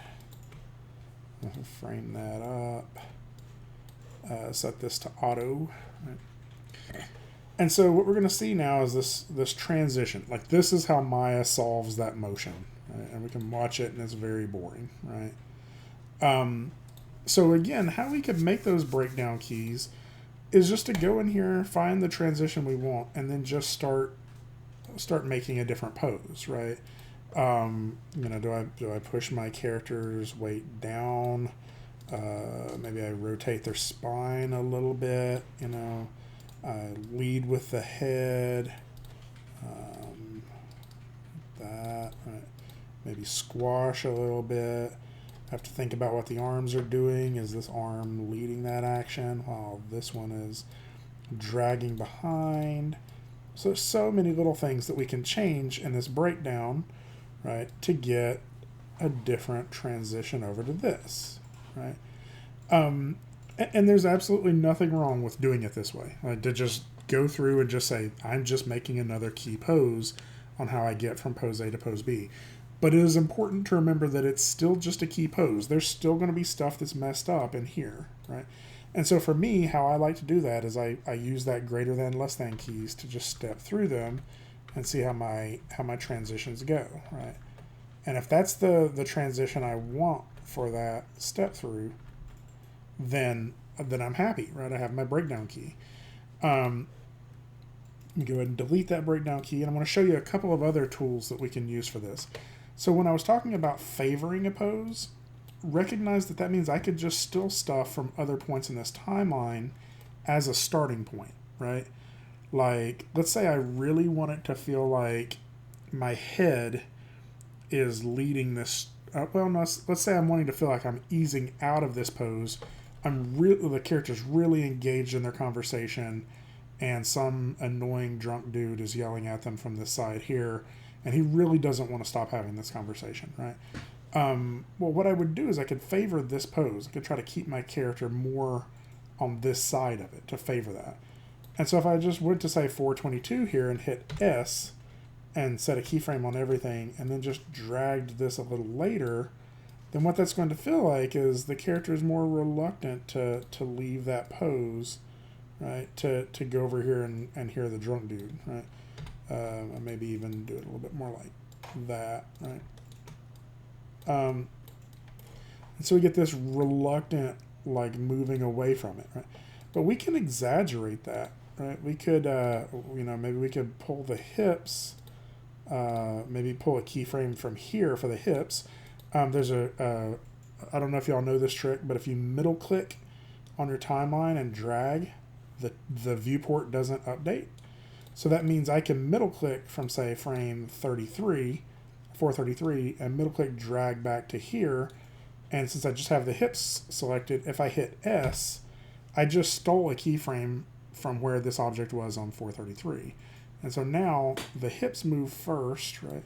And I could, like, sort of drag the head back, like, he's like, wait, I don't really want to leave this conversation to turn over here and see what this guy's doing, right? So there's little things we can do just to steal from the timeline. But again, like, you're not going to get any automatic breakdowns. Like, really, these are all just starting points for what you want your character to eventually do, right? Okay, so changing gears just for a second here, I will show you that in D2L, if I go to resources, I recently put this up here. I listed it in the news section as well, but it's resource files from Greg. And these are things that used to be up on the network drive on the ETSU E3 server. They're actually still up there, like things like that splining checklist. This is where I'll throw stuff if I wanted to give you a copy of it or whatever. And I put a couple of plugins in here. I also put something else in here. I put this QuickTime installer. This is how you can install the QuickTime codecs. So when you're play blasting out, some of you may not be getting this, but that way you get this Qt format, and then you can render out as that H.264 when you play Blast, right? Otherwise, you're just going to have to render as an AVI, and the file is really big and clunky and everything. So that's one of the things that's in there. One of the other things that is in there is there's a couple of scripts in here. There's this LM Spring 2 script, which I don't know if I think I showed that. I can show you all that in a bit. Probably not in today's class, but it's basically a way of kind of getting some jiggle to stuff. There's a studio library that's like a pose library. So let's say you do like a whole bunch of facial animation poses. You can save those and reuse them later. But the one I'm wanting to look at is this tween machine right here. So if you select that and go ahead and download it, and I'm just going to make me a new folder here. We'll put it in a new folder, save, and show in folder. There it is. So it's a zip file, so I'll just use 7-zip to extract it to here. And this is a tool I use quite a bit. So probably what you would want to do is put this, at least this Python folder. So if you go to Tween Machine, there's a Mel script and a Python script. The Mel script is the old version of this plugin, but the Python version is the new version. So really, you could probably just copy this Python script and just put it in your documents or something like that.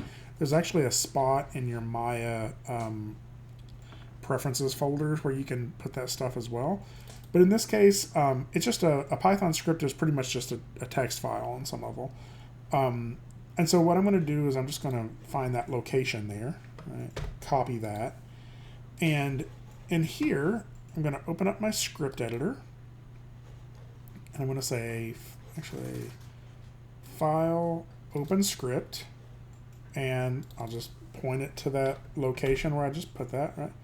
And there it is, and I'll choose this Tween Machine PY and hit open.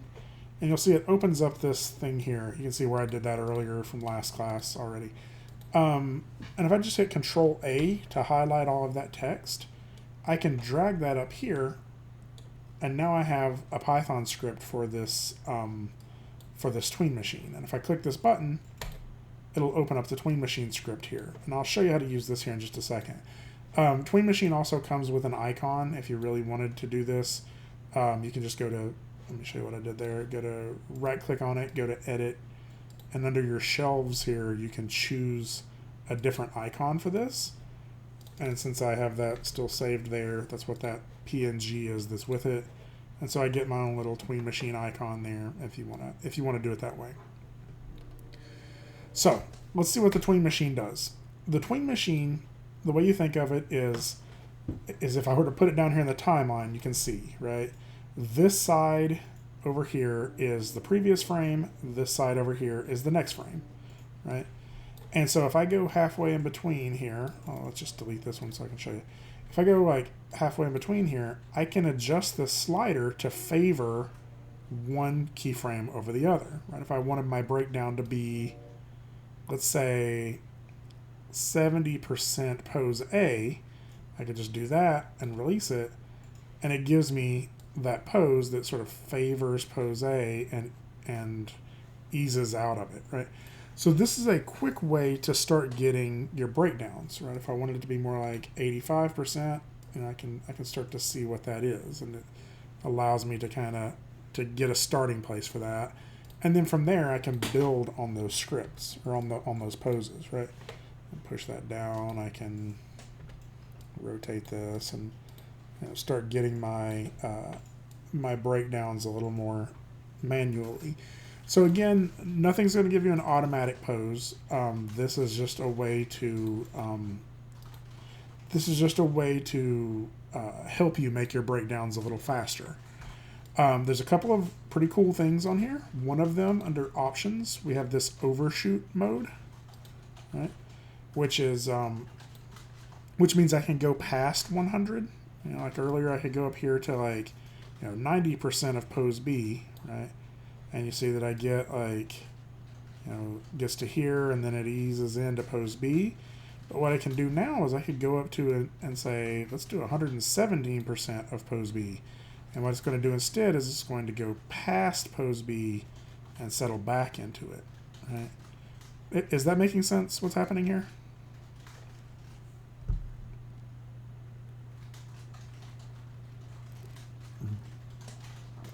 Okay. So, the other thing that this is handy for is to align stuff to the next pose, right? So let's say let me select my keyframes here. I want to delete this. I don't have to do this to the entire character, right?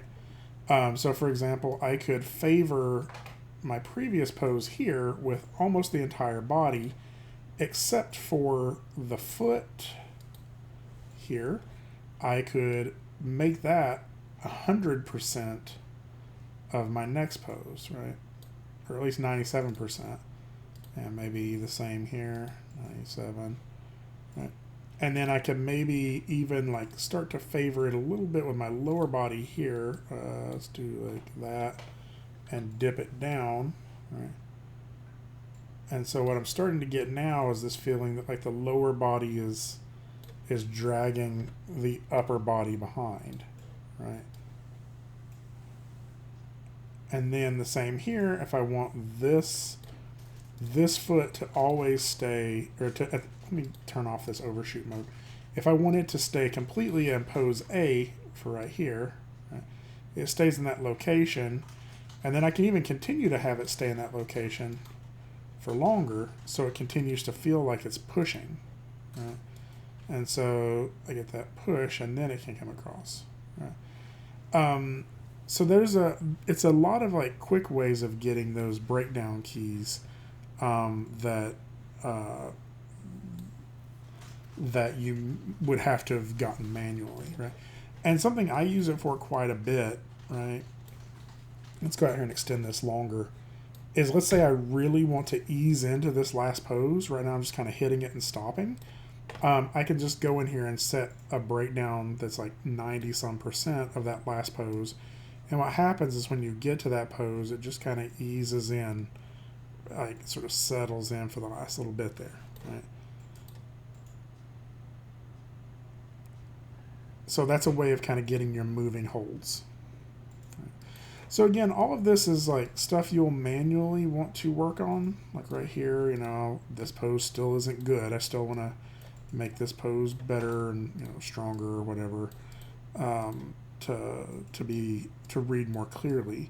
But this is the process I go through to create those poses. Yeah, that didn't help it. That made it worse. So, the Tween Machine's it's a free plugin. If you notice all this stuff I have on my timeline down here on my interface, this is another set of plugins that do similar things, and actually a whole bunch of other things as well. So these become like time-saving tools. All of this is stuff you can do manually, but if you take a little bit of time to sort of learn how the plugin works, you can actually solve some of your problems a little faster this way. So, questions so far?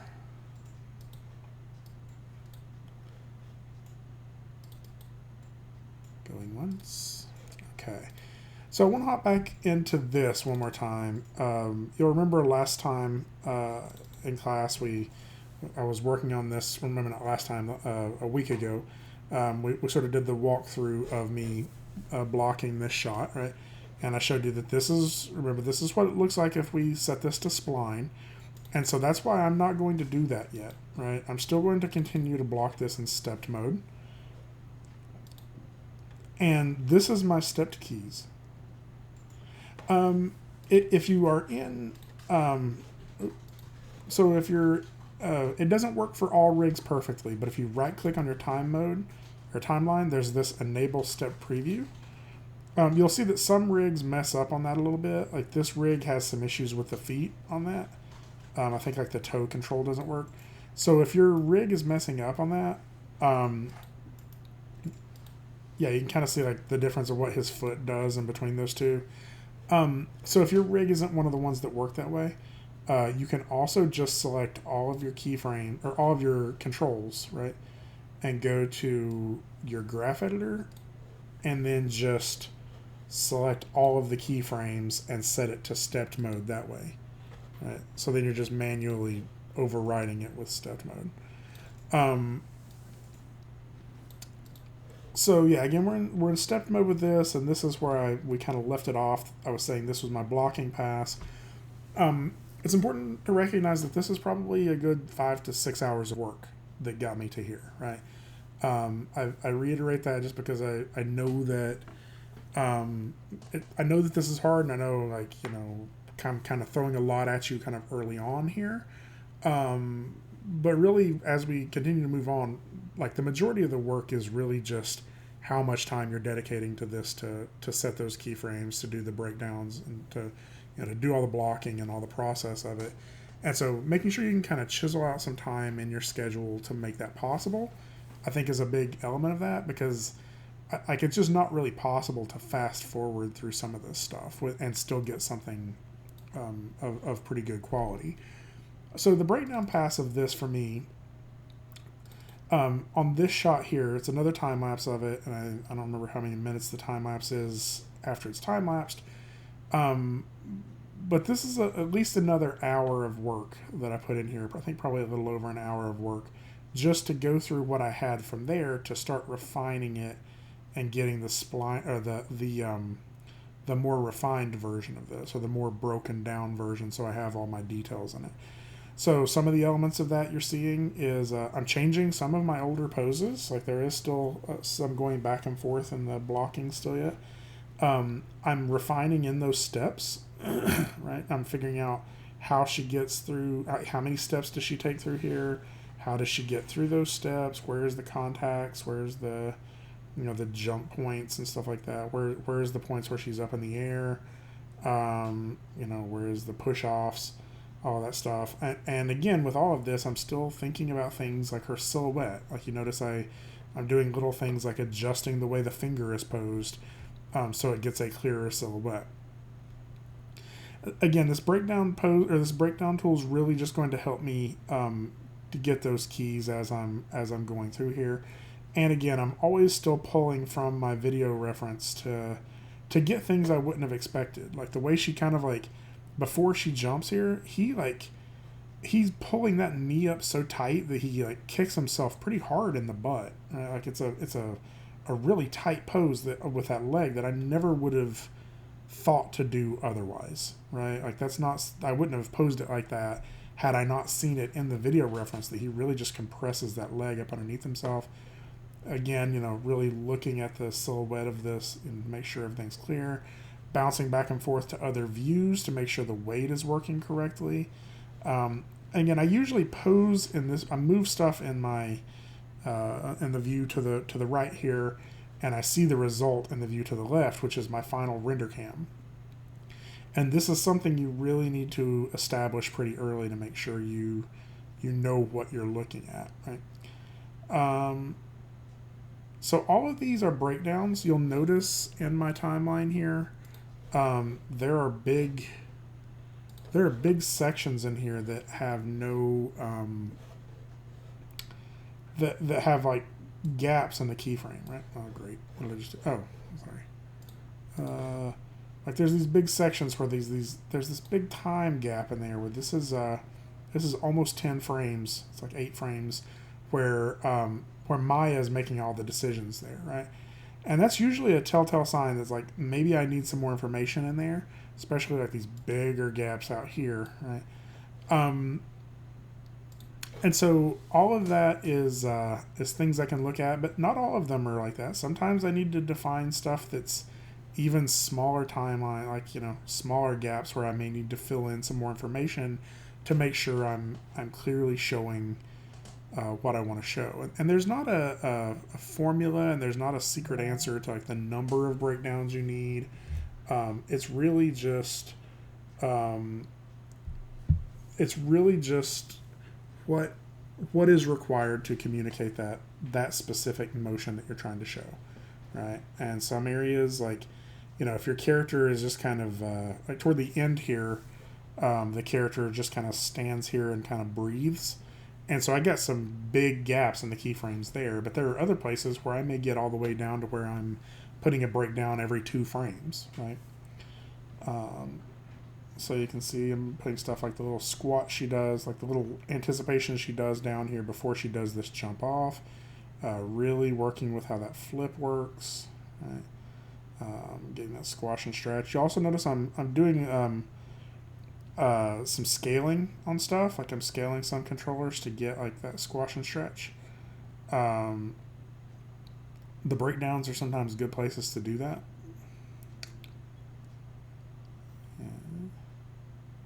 Posing. Yep.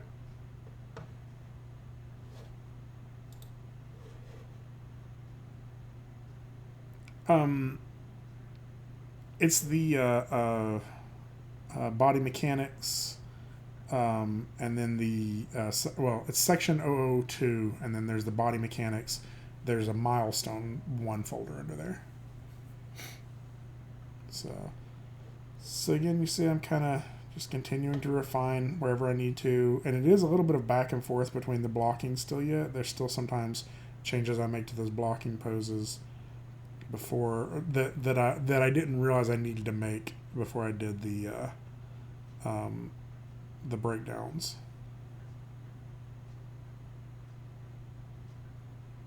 There we go. You'll see here in a second when she like lands. Like right now, I'm kind of refining her arc and the way she jumps, so that's part of it as well. I have her land, and then she does this little jump back here, and one of the things I really wanted to do was make sure we have that overlapping action where she kind of her upper body's overshooting a little bit, and then we're getting a hop back, but I wanted to cascade her feet so they didn't hit at the exact same time. So I did different breakdowns for that, so it's a little clearer. And so you see I'm manually like making the feet hit it at different times to give her a little bit of a weight shift on that.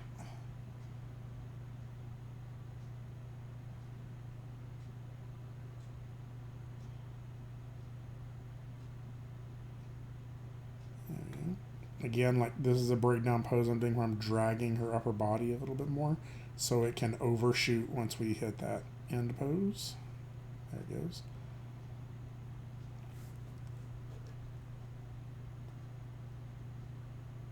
And I think some of the last things I do here, you can see her kind of sort of overshooting the shoulders so they sort of pop back behind her a little bit.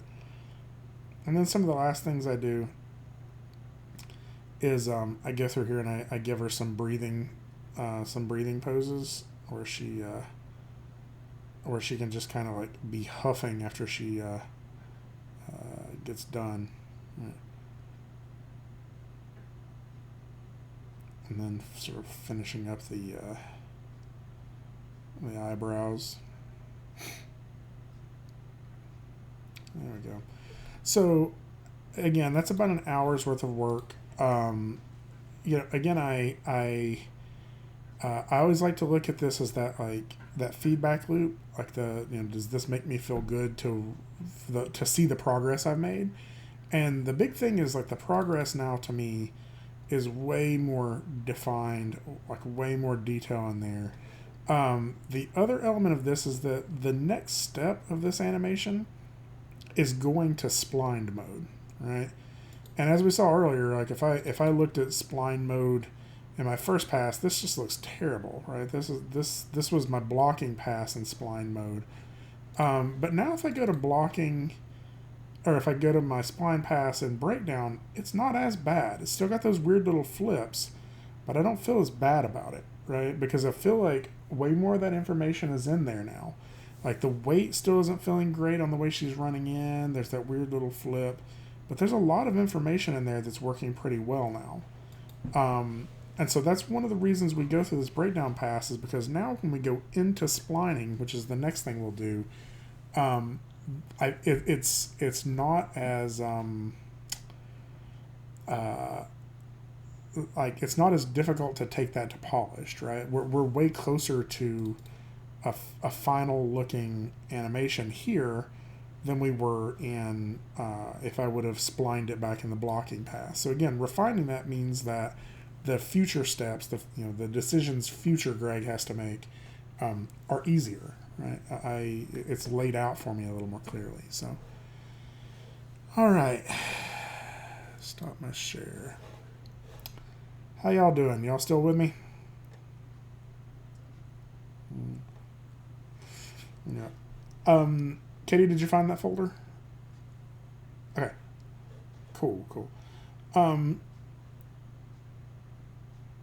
no, you're fine. And we can work with that. Okay. Other questions y'all have? Comments, concerns, conundrums, cookies? C is for cookie. All the other words. Sorry.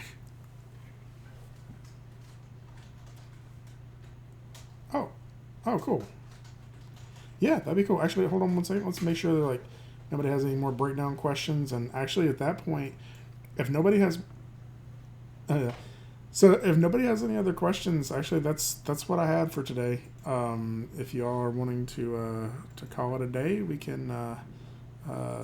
You're welcome to hang around and keep working and ask questions if you want to, or you're welcome to make that snow day trip to Pal's for lunch. I don't know. Is that still a thing y'all do? Is it still snowing? No, it's a beautiful day outside now. Yeah. Ooh.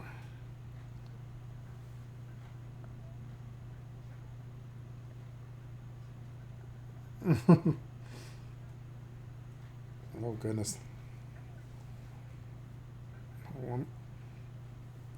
We're glad you made it. Well, thanks again for kind of bearing with me on rescheduling. Not rescheduling, but doing this remotely. I don't know. Is any who actually is in? Did anybody come into the lab today for this? And joining from the lab. Okay. I get okay. So Allison's there.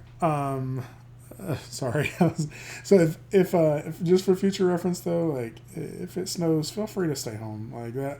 I was on my way in. I think the roads would have been.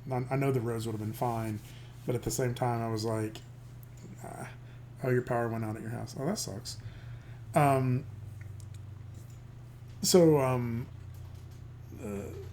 Also, if you ever do go in and for some reason I'm having to do this remotely from home, you're welcome to log in at the teacher station. That way you can use the camera there if you want to or any of that stuff. So, all right, cool. Well, otherwise, y'all are welcome to have a good day and head on out. Or you're welcome to hang out and we can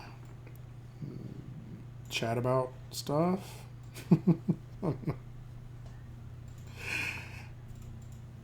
I wish. It's a Quest. It's an Oculus Quest, which is it's the crappy one. It's the standalone headset, so it doesn't it's basically just for riding roller coasters. I did no, I really want to use Quill, and we have a couple of Rifts in the department, Oculus Rifts. Yeah, and I really want to do Quill, and I do some of the animating in that. Mm-hmm. Yeah, it looks like it is, but that was what is his name? I think is his last name Fajita or something like that. Go. Oh, anyway, he does the Quill a day animations. Is it Goro? Yeah, it's I don't know if I'm pronouncing it right. Goro Fujita, Fujita. Let's see if he has Goro Fujita Quill. He basically does a Quill animation a day, and posts it on his social media. He does a lot of it on Instagram and Facebook, I think. But he does like some amazing stuff. Like if you go to his Instagram page, it's like the second row down.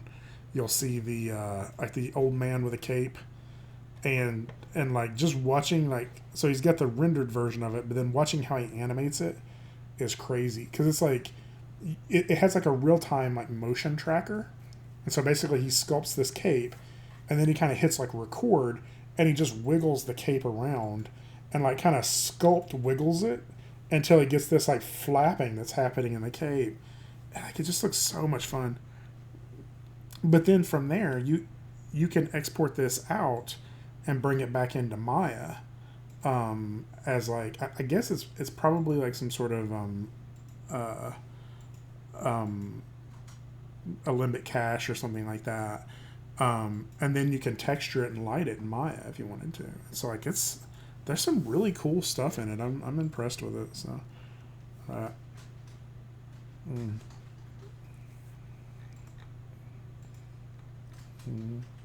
if you do any, share it on the some of the chats or some of the Discord so you can see it. So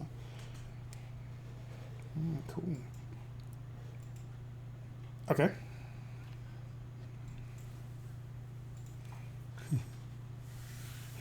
Yeah. Absolutely. I just got an email from somebody in the other class about the same thing. um, the no- that's funny. It's like a like speech. Um,